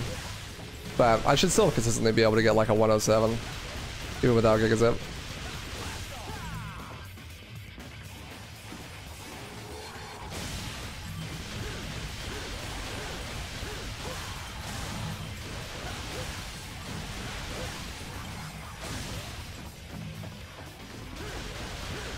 Royal release going ham.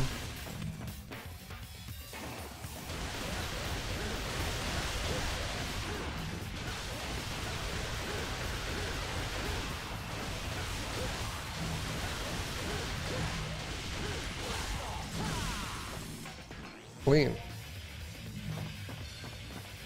Where's my orbs? There we go.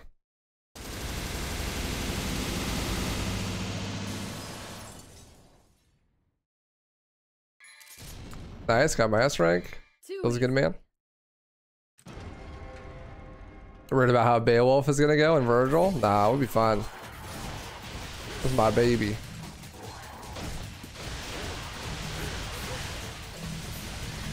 Just gotta get a little warmed up with the first couple missions.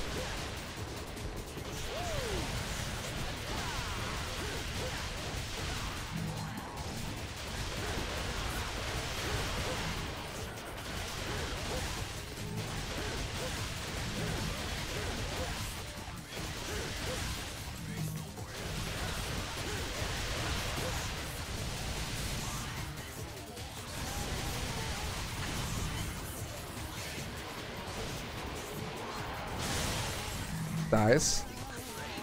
Crazy. Huh.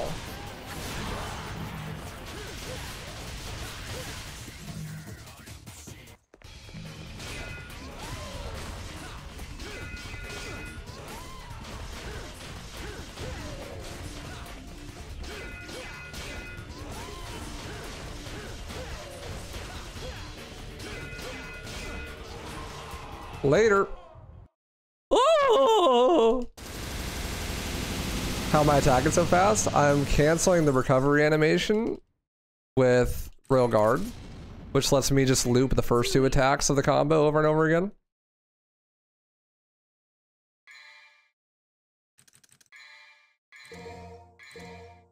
Royal Guard going ham.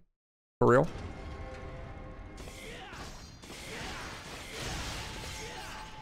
Same thing there with the Stinger. Lets me do the Stinger very fast. Back to back to back. You'll see it again with the shotgun. Eat.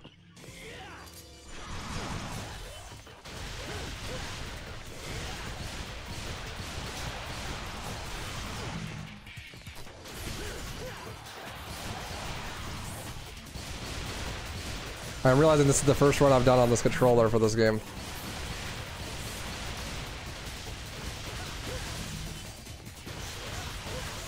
I am feeling it in the shotgun cancels. Oh! Wow.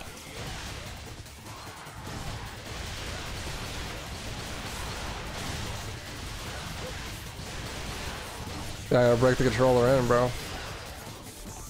Woo!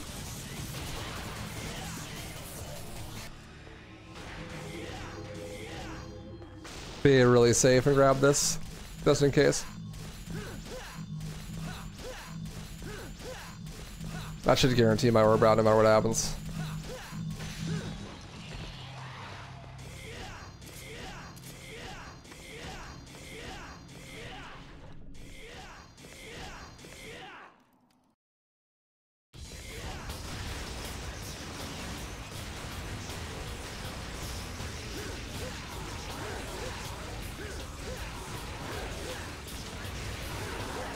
Bad dog.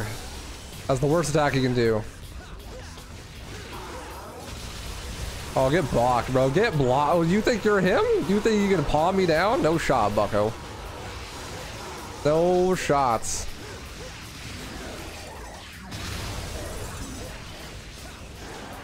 Get down here.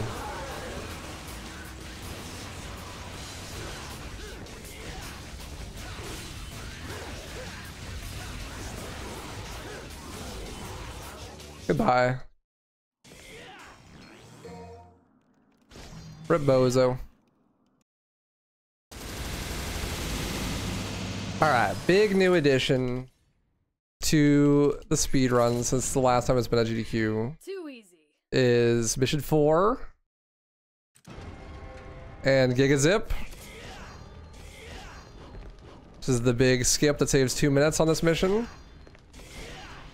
It's quite difficult, and I have not practiced as much in this game. But I'm still pretty confident. Basically, in this game, you have Royal Guard, right? Allows you to parry and block attacks. If you time a parry perfectly, you will zoom through the enemy, as you might have seen me do right there. That is a 3-frame window trick. So the game runs at 60 FPS and you only have 3 frames to hit that. It's a really hard, perfect counter, basically. Does insane damage. If you do that while standing on a staircase or like a ledge, then you'll get what's called a zip. Where basically Dante will just get sent flying and just keep going forever until he hits a wall. If you do this in the right spot, you can actually go out of bounds.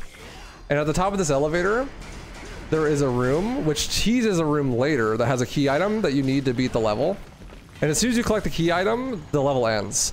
There's a boss in the way called Gigapede that you normally have to fight, but if you do a zip in this room correctly, you can zip right through the wall and land at the end of the level, skipping the boss. Hence Giga Zip. And I did it because I'm him. There it is. Easy clap. So you set up the enemies in a way that they're gonna attack you while you're standing on an edge, and then use the enemy in the background to lock onto. Too easy. And while locking onto that enemy, you get the perfect angle so that when you zip, you land at the end of the game, or the end of the level. I told you DMC3 my baby, dude. So that skips the entirety of that Gigapede boss fight, which is normally in this room.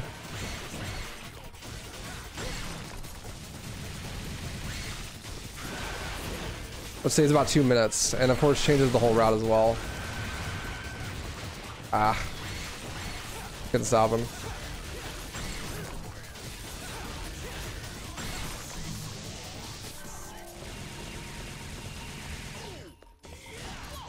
Hey Jester. Want some shotgun? Oh! Oh, the new controller. Well done, everyone. Well done.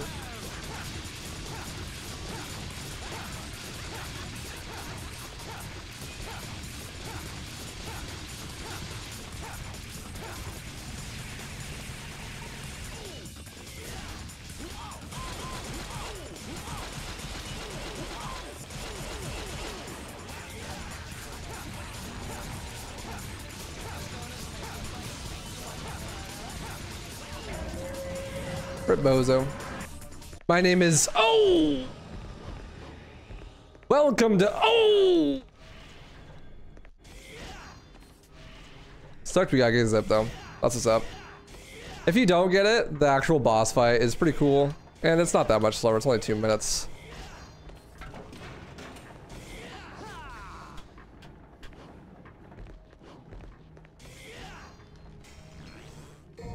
Also, if I was running a GDQ, I would probably set up room reset on Style Switcher and then just reset the room until I got it, actually.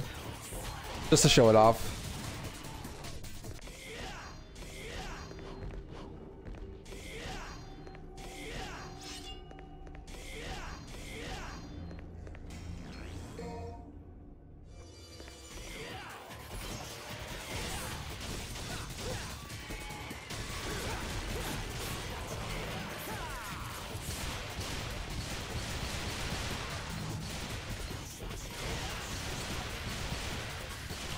Yeet.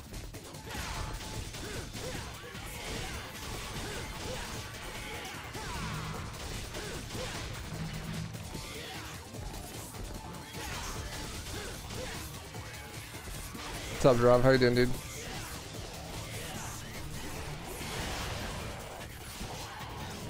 Ah, I missed my free ride. This is so sad. Looks like we're walking.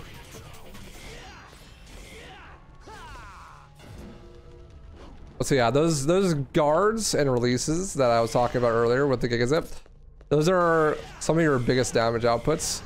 In the top left, you'll see the little ball there that's like glowing. It's glowing because I successfully blocked some attacks. You build up guard by blocking attacks. We're going to get the level 2 upgrade for that and a couple of missions, which will allow us to store more. And also allow us to do air block and air guard, which makes it way easier. But for now, we're stuck with level 1. Because we skipped Gigapede, we're not going to get level 2 for an extra mission or 2. But it doesn't lose any time or anything. Just means that we won't have access to the easier moveset early. This is a classic Capcom elevator. Too many enemies. Really bad at being an elevator. If too many enemies are on the elevator at once, it'll just fall down. So you gotta make sure you kill them all. I was there building guard and also trying to farm some orbs while waiting for the elevator. Now the Agni and Rudra boss fight. A fan favorite. But absolutely get eviscerated in the speedrun.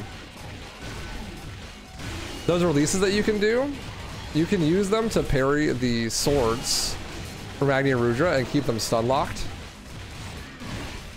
You don't want to time it perfectly though. That 3-frame window trick is not what you want here. You're trying to do it early enough so that you get the parry, but not so fast that you get the 3-frame window thing. Because if you do the 3-frame window thing, you'll go completely past the enemy and get them out of the loop.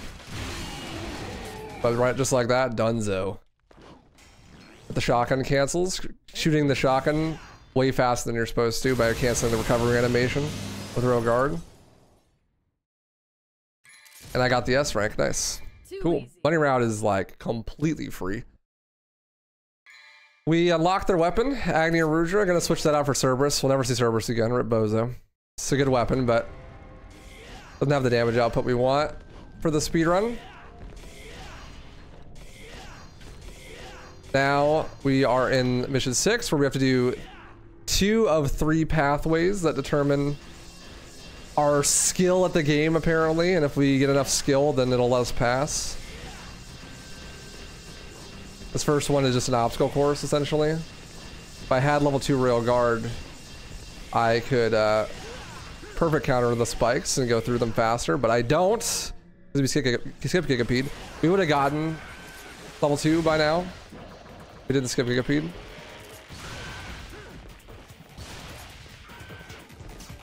But free ride works well too. Just ride on the enemy. Woo!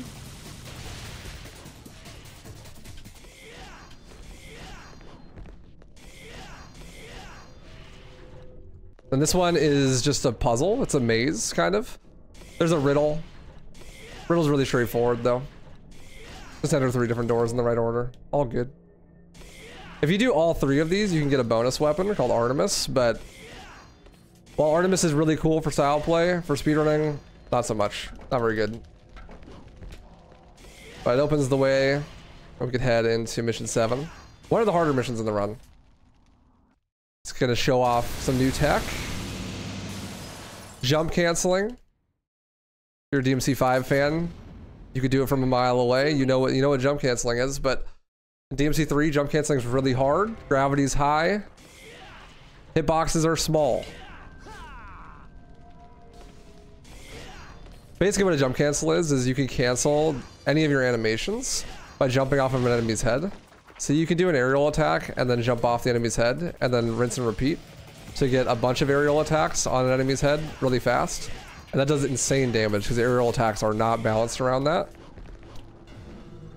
Agni Rouge is great because it has a aerial attack that doesn't bring you to the ground. And that's really, really useful for jump cancels. It also does a ton of damage. So we're gonna see some enemies up ahead called greeds that have these big coffins. They spawn in more enemies if you let them live long enough. We're gonna not let them live long enough to spawn in any additional enemies because we're gonna jump cancel them to death. Excuse me, sirs. Pardon me. That's not what I want to do. These are the greeds. See how I'm able to just continuously loop the aerial attack over and over again to do insane damage. That's a jump cancel. The timing on that's really tight. Quite difficult.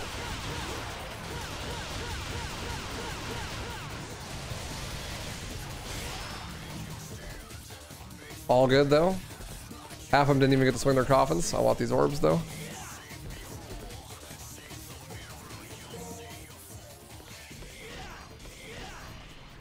On this level, we're doing a little bit of backtracking. We're gonna go back to mission 4 with this elevator and open up a flame door that we couldn't open up before, so that we can get an item that's gonna let us fight Virgil.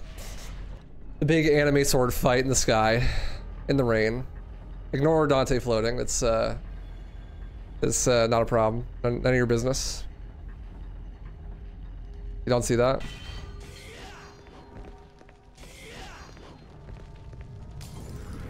That's a side effect of the mod that makes this game playable on the OG port. It's pretty funny. During a lot of those scripted events, Dante's character model does not move with physics.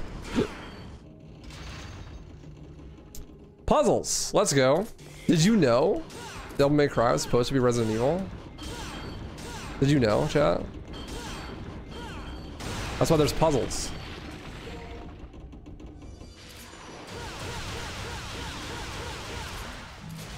So now we also are going to do something called switch canceling. I do one attack with one weapon, then switch weapons to cancel the animation, and then start another attack with that weapon. That's a lot faster than doing normal combos. Man, my JCs are on point today. With one weapon. Because the damage output's just a lot higher.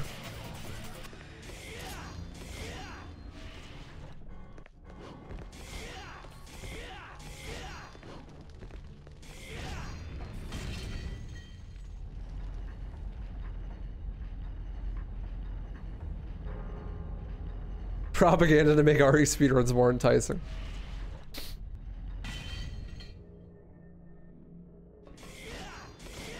There we go. One more set of greeds here. And we're gonna get that Hail Vanguard from the first mission. That was giving me a bit of trouble. But with the jump cancels, she does not even get to play the game. I like this new controller. That's where we get level 2 Royal Guard. Just in time for Virgil.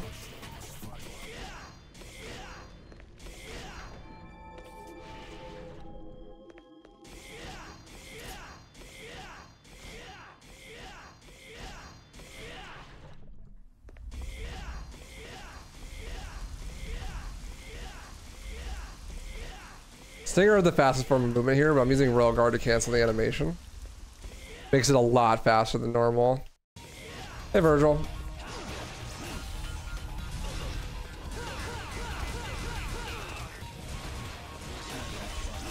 Virgil's gonna not get to play the game. He is a little brother after all. Just gonna take the controller right out of his hands, spike it on the ground.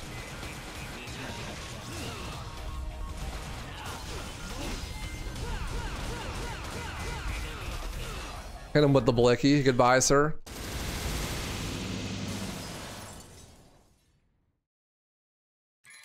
GG, rip bozo.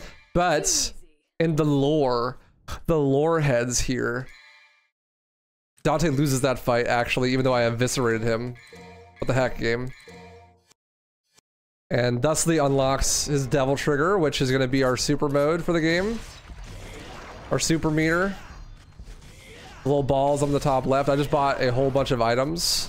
That's the first time I've spent my money this whole run besides buying a Stinger. I bought a bunch of items that increase my maximum Devil Trigger. Normally you only start out with 3. I'm gonna have like 9 now instead. Very, very useful because it increases your damage output a ton. Also makes you move faster, unlock some unique moves as well, just like in the other games. That statue there gives you more orbs the more damage you do to it, so using the Devil Trigger there is very important. I can afford one more purple orb, but I'm actually waiting to buy that until later in the mission to get a free refill on Devil Trigger.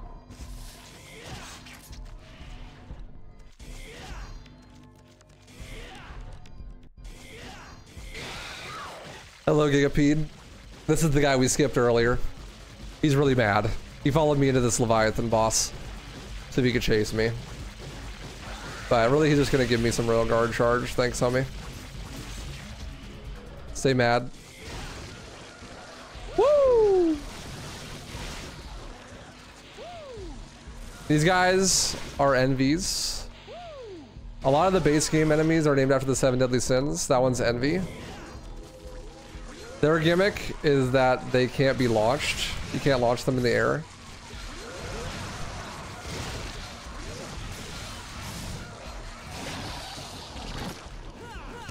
But they're not immune to Devil Trigger Explosion, that's for sure. Devil Trigger Explosion is a mechanic in this game that's unique to this game. But the Devil Trigger, as you see, it's glowing red. And then it's not. And then everything dies. Basically, you can charge up your Devil Trigger and release it all at once to just instant kill a lot of things in the room. It doesn't actually insta kill, but it does a ton of damage. So you'll see me periodically building up Devil Trigger and then just like holding it. And when the orbs glow red, that means that you're going to use them with the Devil Trigger Explosion. And that's routed super particularly so that you can get some nice boss cycles. And also wave clears, because you can kill a whole wave of enemies all at once with it easily. I was building some guard there so that we could use it for the boss fight that's coming up. I'm gonna be buying a purple orb at the shop right before the boss, so I don't need that, and I can use the DT to DT run a little bit faster. And also rebuild some of my health, because my health is dangerously low here. That should be okay.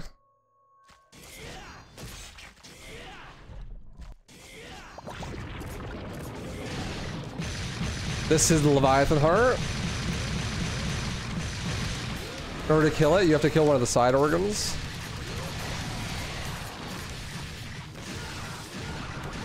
Then attack the heart here.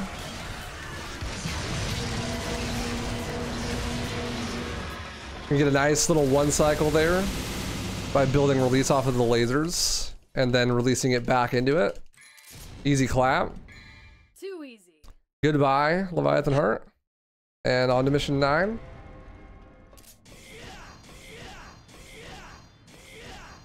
Mission 9 is where we're going to introduce the spiders. And we'll have Agni doing some work. Because the environmental damage of the flame sword, really good against spiders. Also, spiders really do not like being jump canceled.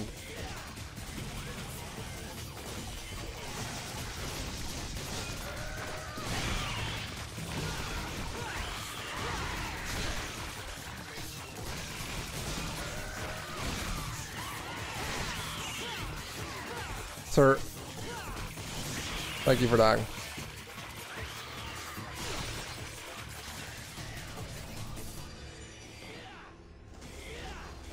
Warning, puzzle incoming.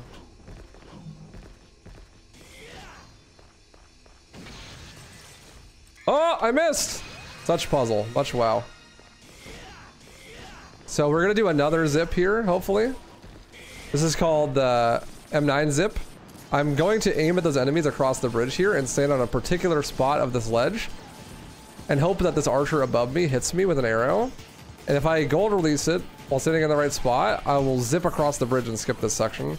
It's only like a 20-second time save, but it's really cool. The DT run there should give you a consistent setup, but I was too slow to capitalize on it. Come on, sir, shoot me. Shoot me! Prime. No one there we go. That I watch on Twitch. Nice. Yo, Zeltas, thank you for the prime. Appreciate you. There it is.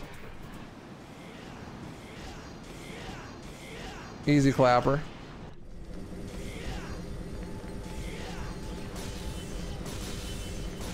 Thank you, environment, for giving me DT back. And some guard.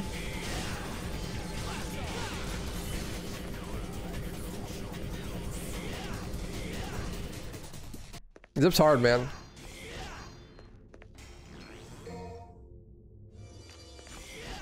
Yeah, there's a red orb cache on the grave there.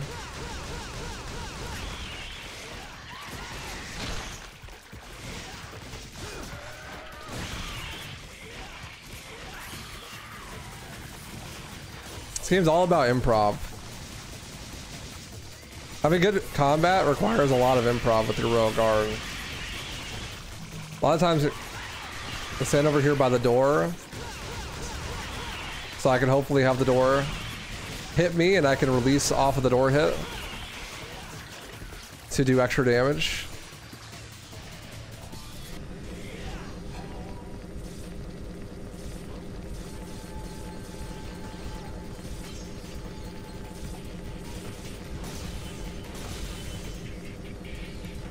Use the walls there to build my DT back and some guard, because we got the Nevin boss fight coming up, which we're hoping to get in a nice clean 2-cycle. She has a armor of bats around her, which will stop you from doing direct damage. You have to break the shield first, break the armor, and then you can do damage. But it only lasts for a limited amount of time, and then she'll run away and you have to do it all over again. We're hoping to only have to do that twice.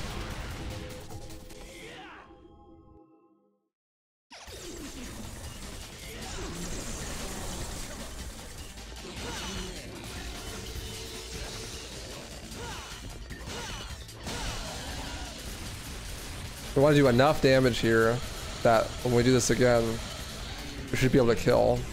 That's good enough damage, but we need to capitalize correctly. We get our blocks to build both Devil Trigger and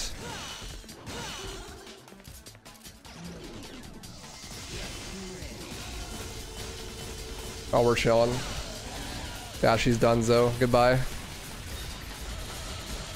Ah! Rip bozo.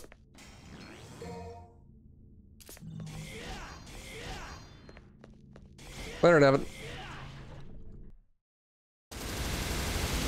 That's Lady. We'll see her later. Give it like another 8 missions. Ooh, nice. The M9S rank.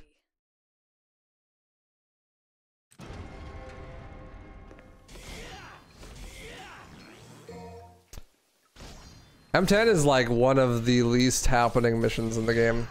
I won't lie. There really ain't much happening here. It's just normal combat. There's no bosses. There's no gimmick.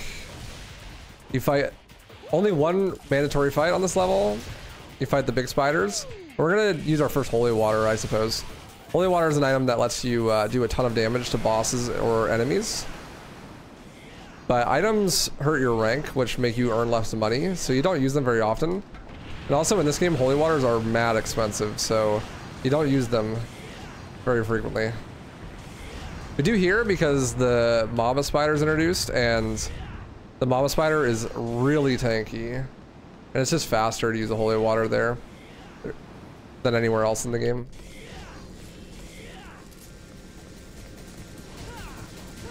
These are the dual hands. You probably conveniently forgot they existed.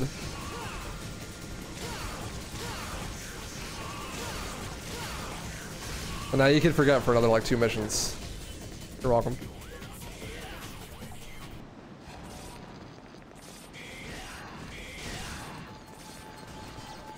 People run.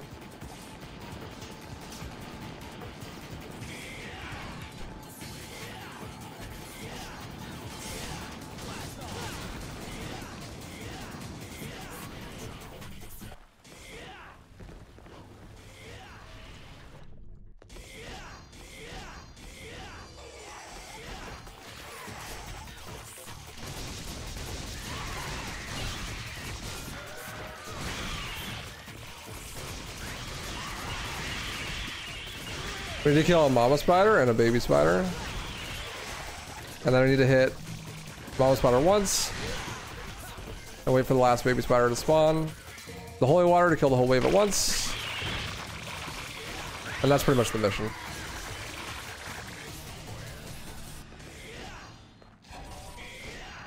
Pretty straightforward, but it leads us into mission 11, which is anything but.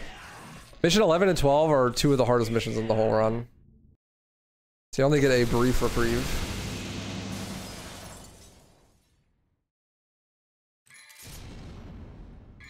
Too easy. Mission 11 has the hardest boss fight in the run. And mission 12 has a really hard boss fight combined with a couple of really hard fights.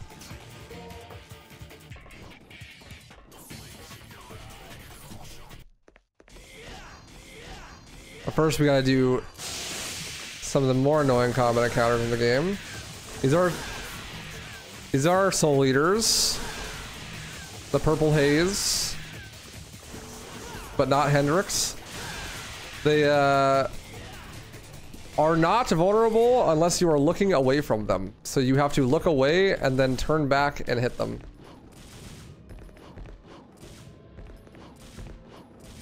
Oh, my jump timing is so messed up between the games.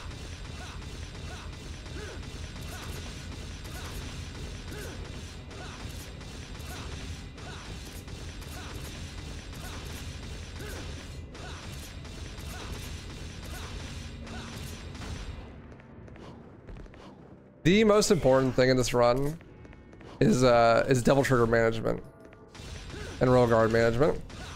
So I've been carefully picking and choosing where to use my devil trigger so that I make sure I have the right amounts for certain things. Like here, jump canceling builds a lot of devil trigger really fast, as you can see. So I could use it to run earlier, even though I want a devil trigger explosion here. Because I know I'm gonna get it back by jump canceling the Vanguard. Ideally, that double trigger explosion would kill both of those soul eaters because I'm not facing them, but they dodged it because they're gamers.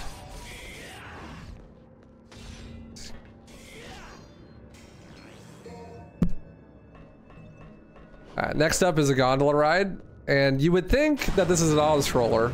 Dante, what are you doing? You would think that this is an auto-scroller, but it is not.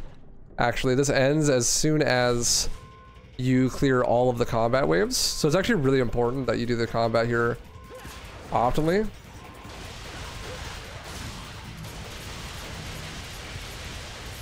That release sure does help.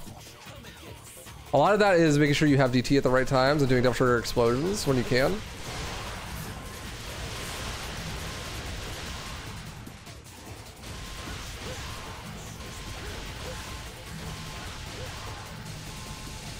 That guy on the car is going to run away, so it's all good.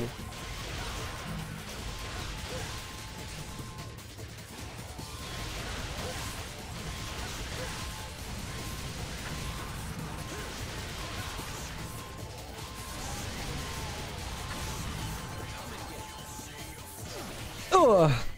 All right, here's the hardest boss in the run. This is Beowulf. Beowulf has a weak spot on his eyeball. Only one eyeball. And if you hit that eyeball, he takes like 3 times damage. So we're going to hopefully one cycle him and just completely delete him by destroying his eyeball.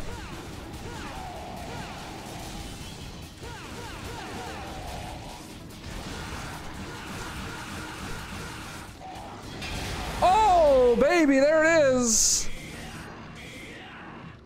So by getting some nice jump cancels on his eye, you can set him up to have lower health. So when you do a gold release on his area of effect attack, you hit his eyeball and just instantly kill the boss. That saves like 40 seconds. It's a huge time save and is really hard. That's easily the hardest boss cycle in the game. There's 2 opportunities to do it. There's one here and then there's also one on mission 18. Now we're on the M12, which in my opinion, hardest mission in the game. You constantly have draining health, but you have a limited devil trigger. That's the gimmick. Until you get to about halfway through the mission, and then you are going to remove the item that's doing this to you, and you won't have to worry about it anymore. But in the meantime, we need to kill enemies fast so we don't die. That's nothing new.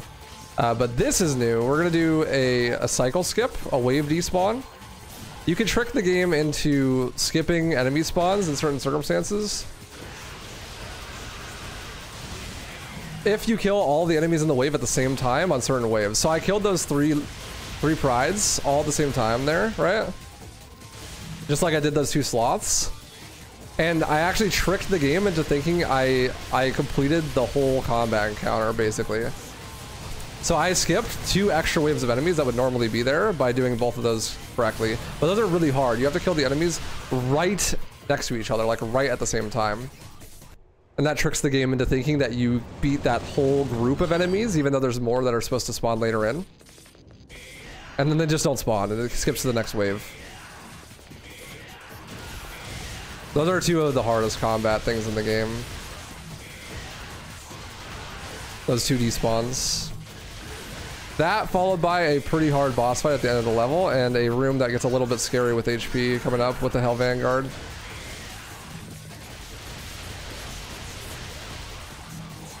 I want one more bit of guard, thank you. I don't want to use my royal guard here because I'm saving it for the boss. I was trying to build a little bit extra there.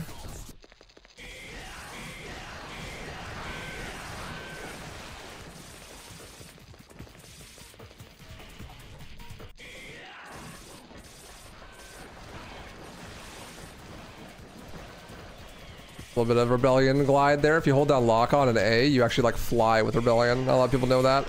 Makes that platforming way easier. Okay, the goal here, kill this Vanguard before I die.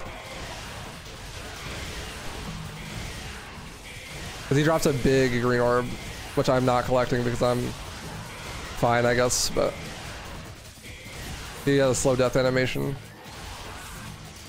There we go.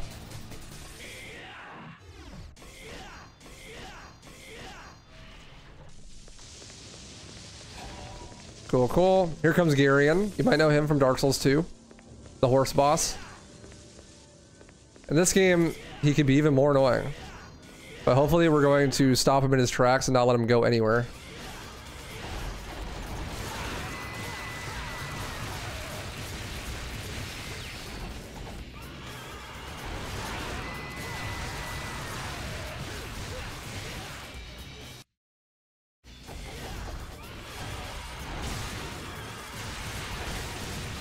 By doing enough damage to the horse and the carriage at the same time, we could stun him like this. And then he'll always do a carriage spin here, which we can then build guard off of and counter with. He will teleport after this, but he's not gonna get a chance to.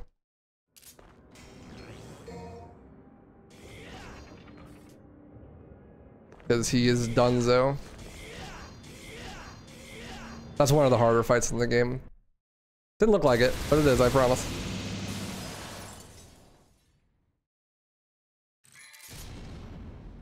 Alright, mission 13. Pretty mellow. Pretty mellow mission. This is where we're at this part of the game where the DT routing and the Devil Trigger explosions on the certain waves are going to be really important. Especially on these chest fights. Just delete that whole wave.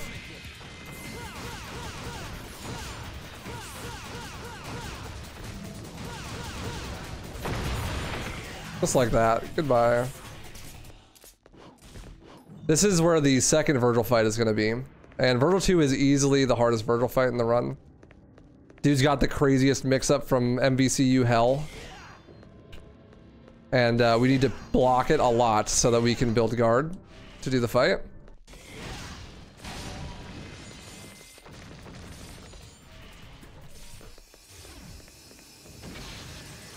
The first puzzling must occur.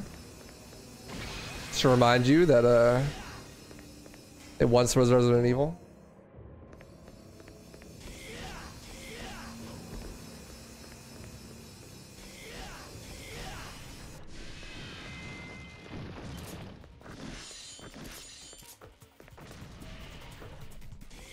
Grab the white orb here and we're off to the races.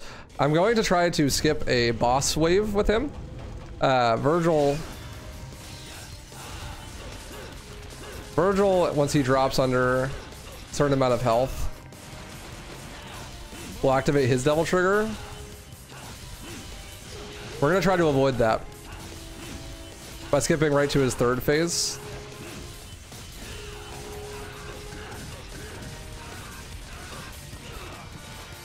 By doing so much damage that he just goes right to his third phase and skips over the phase where he does Devil Trigger. So that's him activating it, but then he's gonna teleport to the center of the arena. And yeah, now he just jumps out of it immediately. Because we did so much damage that we just skipped the whole thing. Blicky. Later, Virgil. Dude, I never knew that actually. That is a DMC1 reference. The weapon switch thing with Virgil. That's cool actually. Yep. Easy clap. Now we picked up Beowulf, which is the weapon that Virgil stole from us by killing Beowulf and used against us in that fight.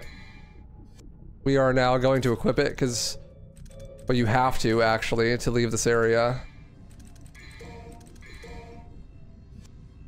We're gonna buy a holy water, another purple orb, refill. That's our last purple orb. So we actually have maxed out on Devil Trigger that you can get in this game. It's that useful, and honestly, money isn't that useful for much else, so we use it mostly on that. I'm gonna equip Beowulf. We're gonna equip Beowulf anyways because Beowulf's really strong.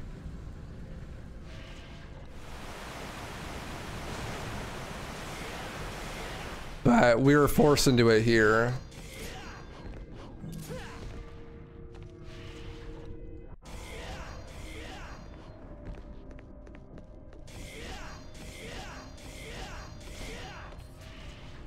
Very strong.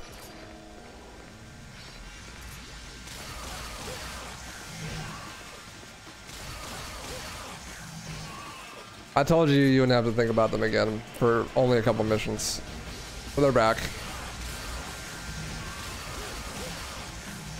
It's okay though. This is the last time you see them. Wait, no, it's not. I lied. One more time.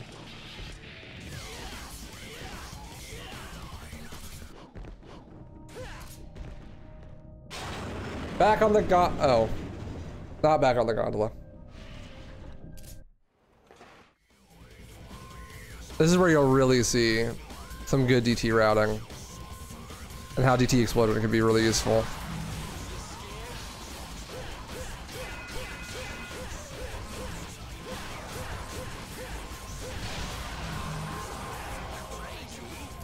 crazy. Because jump canceling just builds so much DT, and so does Royal Guard. And then the Devil Trigger Explosion just completely eviscerates everything.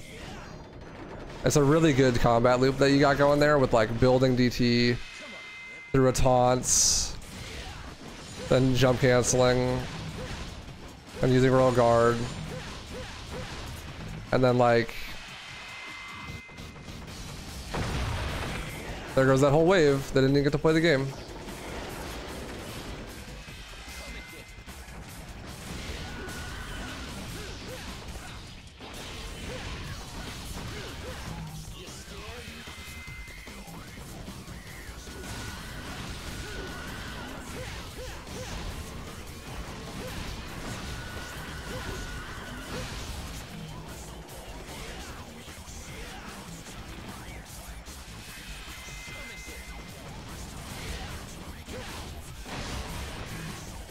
Oh, I missed this dude. All good.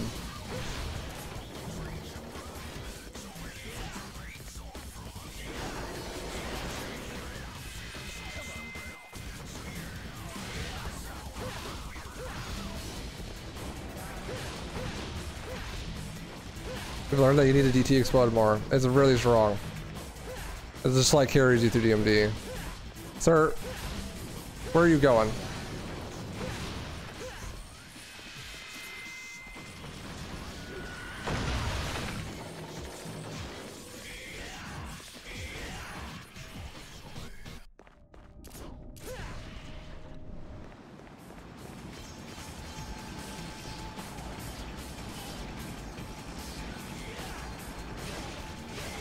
Ah! Now you hit your shots, bro?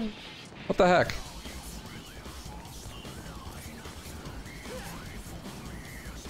I could have used that on mission 9.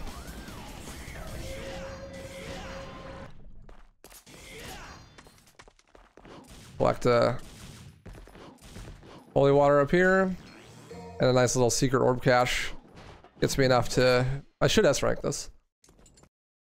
I made sure to play it super safe with the orb route by getting that extra orb aura on mission 3, but the runs are really good. I didn't need to do that.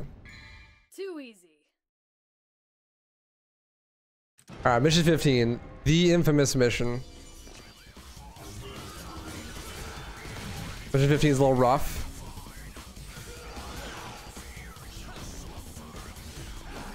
I've already messed up the speedrun strat. Love that for me. Oh! Not me, like constantly trying to roll like DMC2.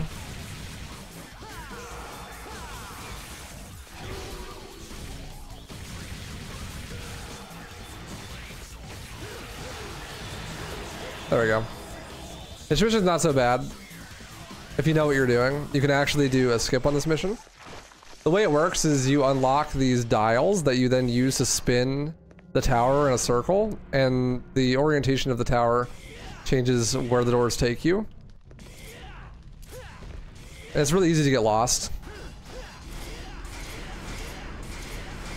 But if you do it in the correct order, you can actually skip what would normally be a mandatory fight with a bunch of spiders by just completely avoiding that door.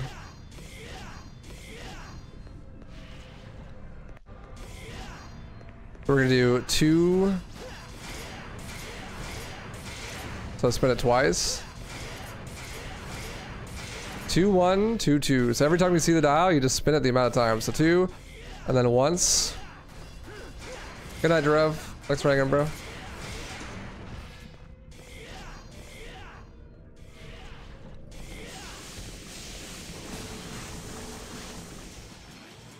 Then you grab the 3 fragments.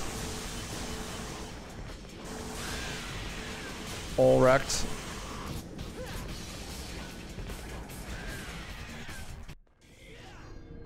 Two, 1. That means this door is going to take me to the next fragment.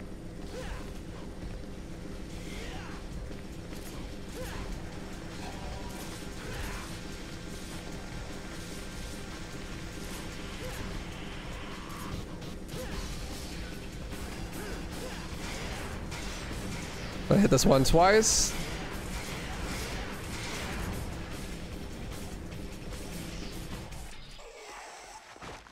This room actually is optional combat, but there are enemies here, so I can't really stinger, unfortunately. And now we're gonna set up a death warp. The last one is basically leads to a dead end, and then there's a big long backtrack that you have to do. The backtrack's really hard without having a double jump ability, so it's actually faster to just die on purpose and get teleported back to where you want to go.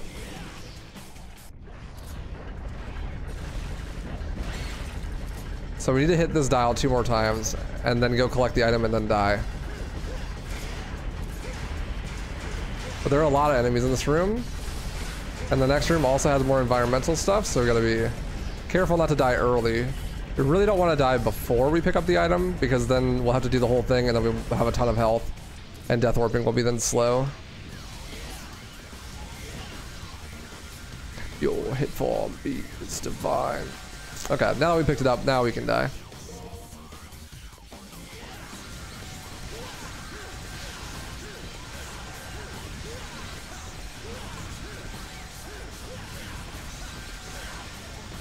Oh no, I died!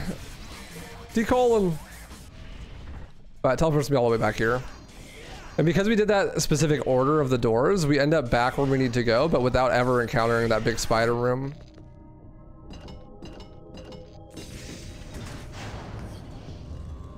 Which is really nice, because that spider room fight sucks.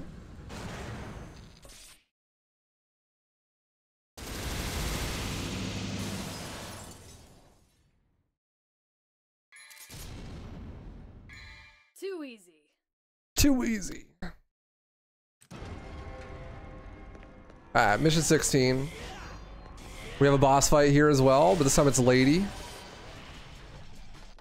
Not much of a boss, really. Quite easy, but we do need to make sure that we manage our resources properly so we can make the fight simple. First, we're gonna hit these 2 balls together. Best puzzle in the game. And now is where we're really gonna take stock of our holy waters, because there's a lot of fights that are really slow on this level. Fallen, really slow. Dump a holy water on them, all good. It's like, we're not gonna deal with that, you know what, just holy water. We have the money, it's late game, ball out.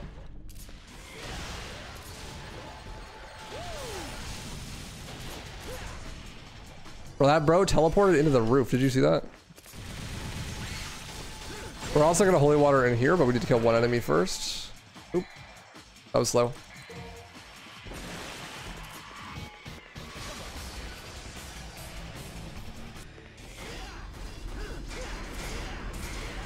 The rest of the holy waters for the rest of the game, we're gonna be saved for Arkham, yeah.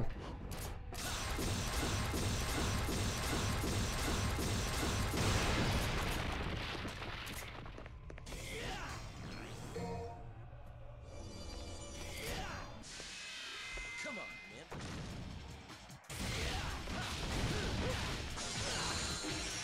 Oh, thank you for telling me about the key item. I appreciate you, game.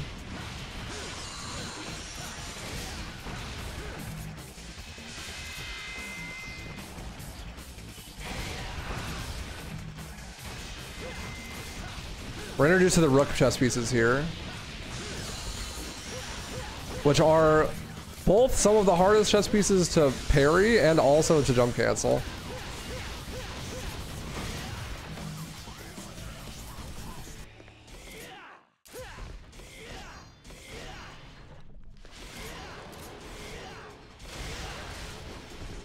Woo!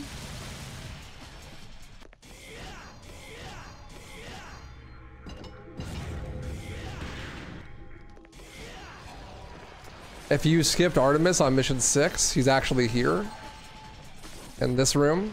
Not this room. This room. Fun fact. It's right there on the ground. You can pick him up. We're not doing that. Bye, Artemis.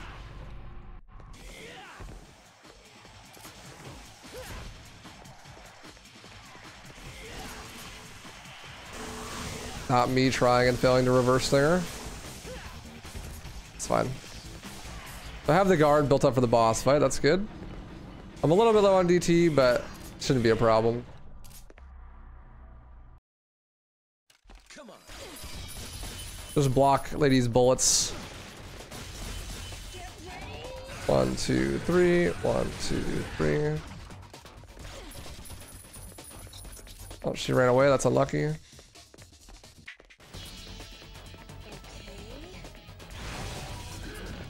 Bro, camera needed to catch up.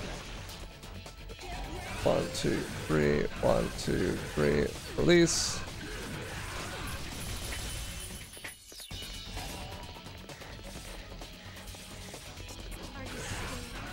There we go. Goodbye, lady. Kind of a bad fight, but it's okay. Even a bad lady fight doesn't go very wrong. Not much that can go wrong. She takes so much damage from that release. Bonk your head.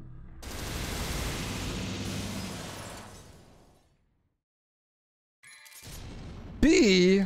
Too easy. Buh. Buh rank. And that's it. Lady actually is dead. She'll never show up in the story again. We murdered her.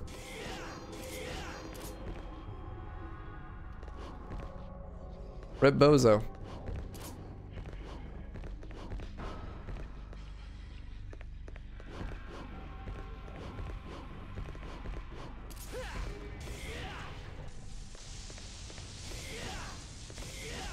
Okay, I swear this is the last time dual hands show up.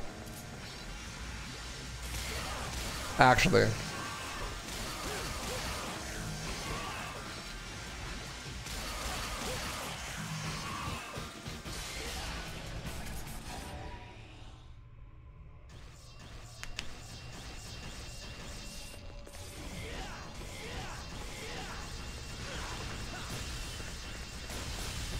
We want to build some guard here because there's going to be an orb ore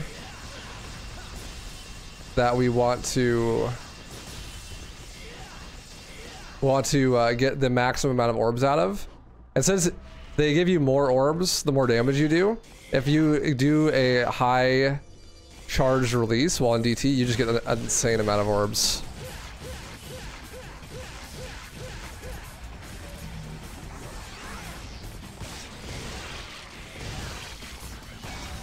And because we have maximum devil trigger, we can actually do that. And those enemies, which are a high level enemy, will die in just the devil trigger explosion. Pretty much everything dies to a full DT explosion for us now because we have so much devil trigger. You'll see that a lot in mission 19. We'll do a lot of DT management there on those enemies. Dual hands in mission 20. Mid Virgil 3 boss fight, imagine. Yeah, you get like way more orbs that way. So here's Doppelganger. The pretty scripted boss fight. We're gonna farm some Royal Guard off of him. You have to lure him into the light in order for you to damage him. Also gives us a perfect opportunity to build guard because he's always gonna attack. He is extra weak to Beowulf.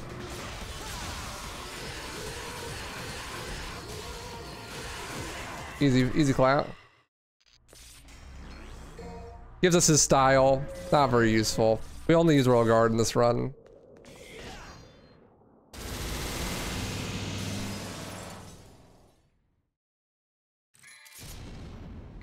Nice SS rank. No big deal. Okay, mission 18. Best mission in the series. I'm claiming it right here.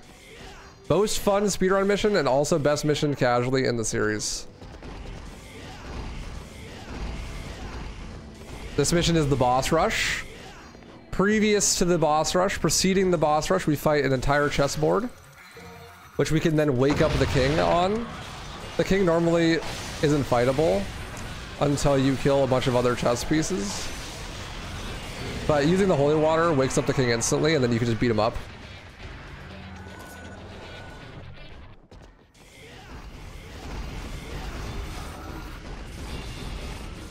And once the king dies, of course, you know, that's GG. Chess is over. And now we're at the boss rush, which we're actually going to equip Agni and Rudra again because Agni and Rudra is better than Beowulf for the boss rush. Especially because we're only going to be fighting 3 of the bosses.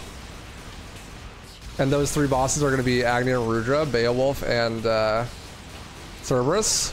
Cerberus especially, and Beowulf, really good to have Agni and Rudra for.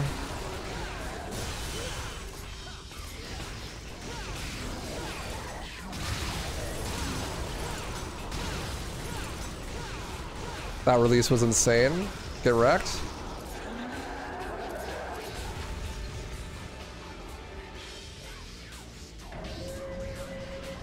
Yeah, so this board over here, you have to fill up. You have to make a connected circle by beating bosses. And the smallest one is these 3 bosses.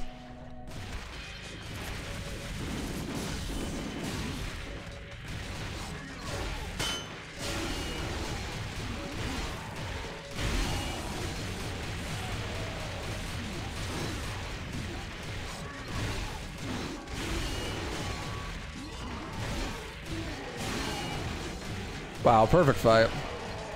Really, really good Agni and Rudra. Later, nerd. We'll get one more opportunity to show off that quick kill on Beowulf. Hopefully we'll get it again. Yeah, you get a blue herb fragment from filling the board. In Cake, you fill the board in that speedrun category. Quite fun.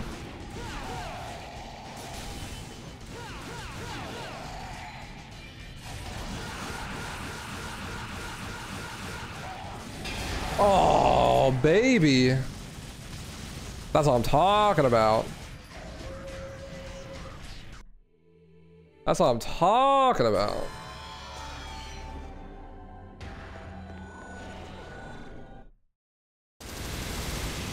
That is what the something is, bro.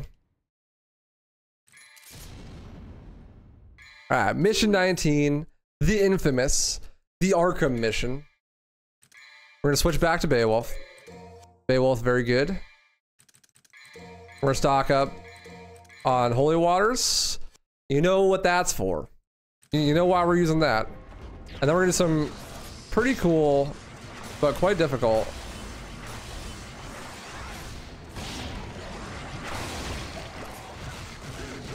cycles here.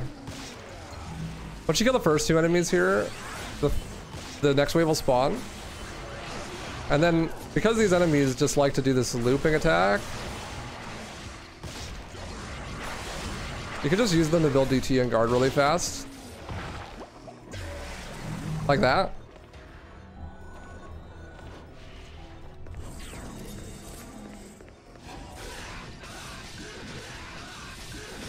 And in this room, the gimmick is you have to break the mirrors, and that will damage the enemies. But because we have so much DT left over from the previous fight and also Royal Guard, we could just eviscerate them like that. Just basically skip the whole room.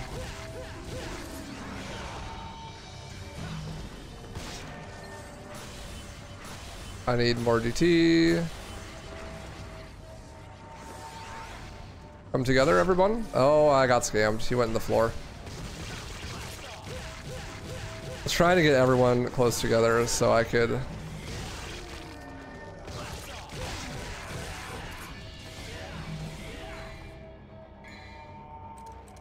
need the Vital Star. Need that for Arkham. So I could DT explode them, but all good. Now all that's left is to fight Arkham. And homie's gonna take a bath for sure. He's gonna take that holy water bath. But you can't kill Arkham with only 4 holy waters, unfortunately.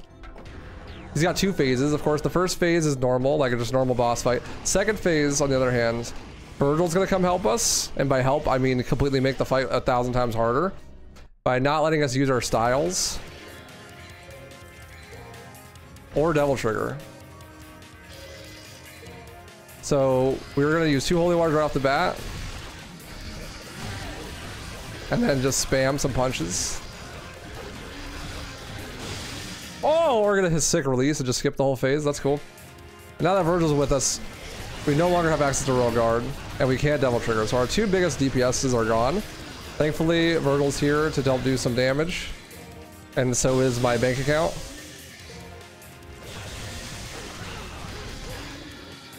Very nice. All that's left now is the final Virgil fight, which we're gonna do something very similar to the mission 13 Virgil fight we did. Too easy. Where we're going to do so much damage that we're just gonna skip his double trigger phase.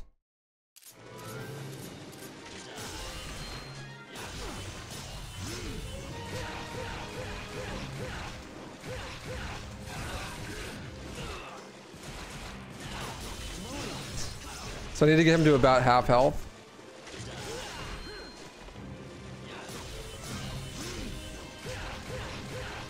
And then start a loop.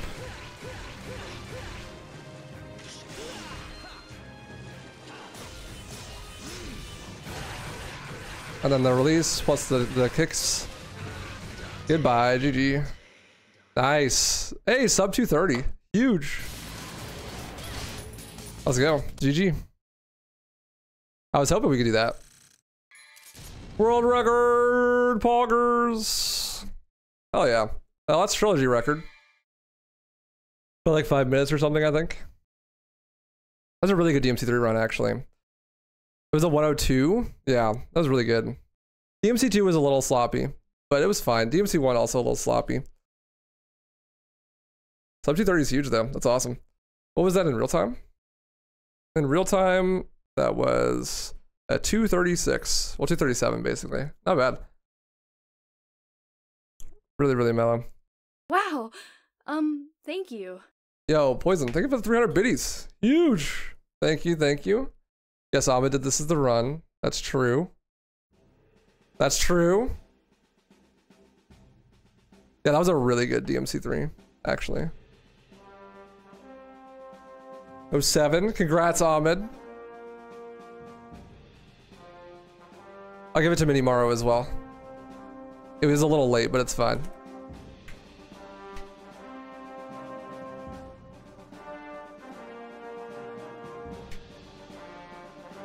Oh, I gave the emotes. I gave the emote VIP. There we go.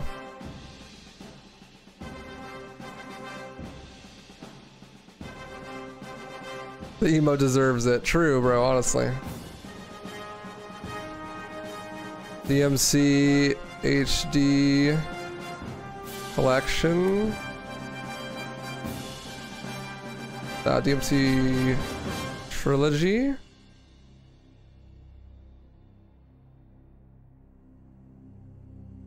Devil May Cry Trilogy. 2 29-28. World record. Ahmed. AFJ. Mini Maro. Boom. Boom. GG's. I gotta remove VIP from the other people real fast. Congrats, brave soldiers. Who had it before that didn't? Bear Plays Games lost it. UCAR. Map Amps. Who else? There was another one, wasn't there?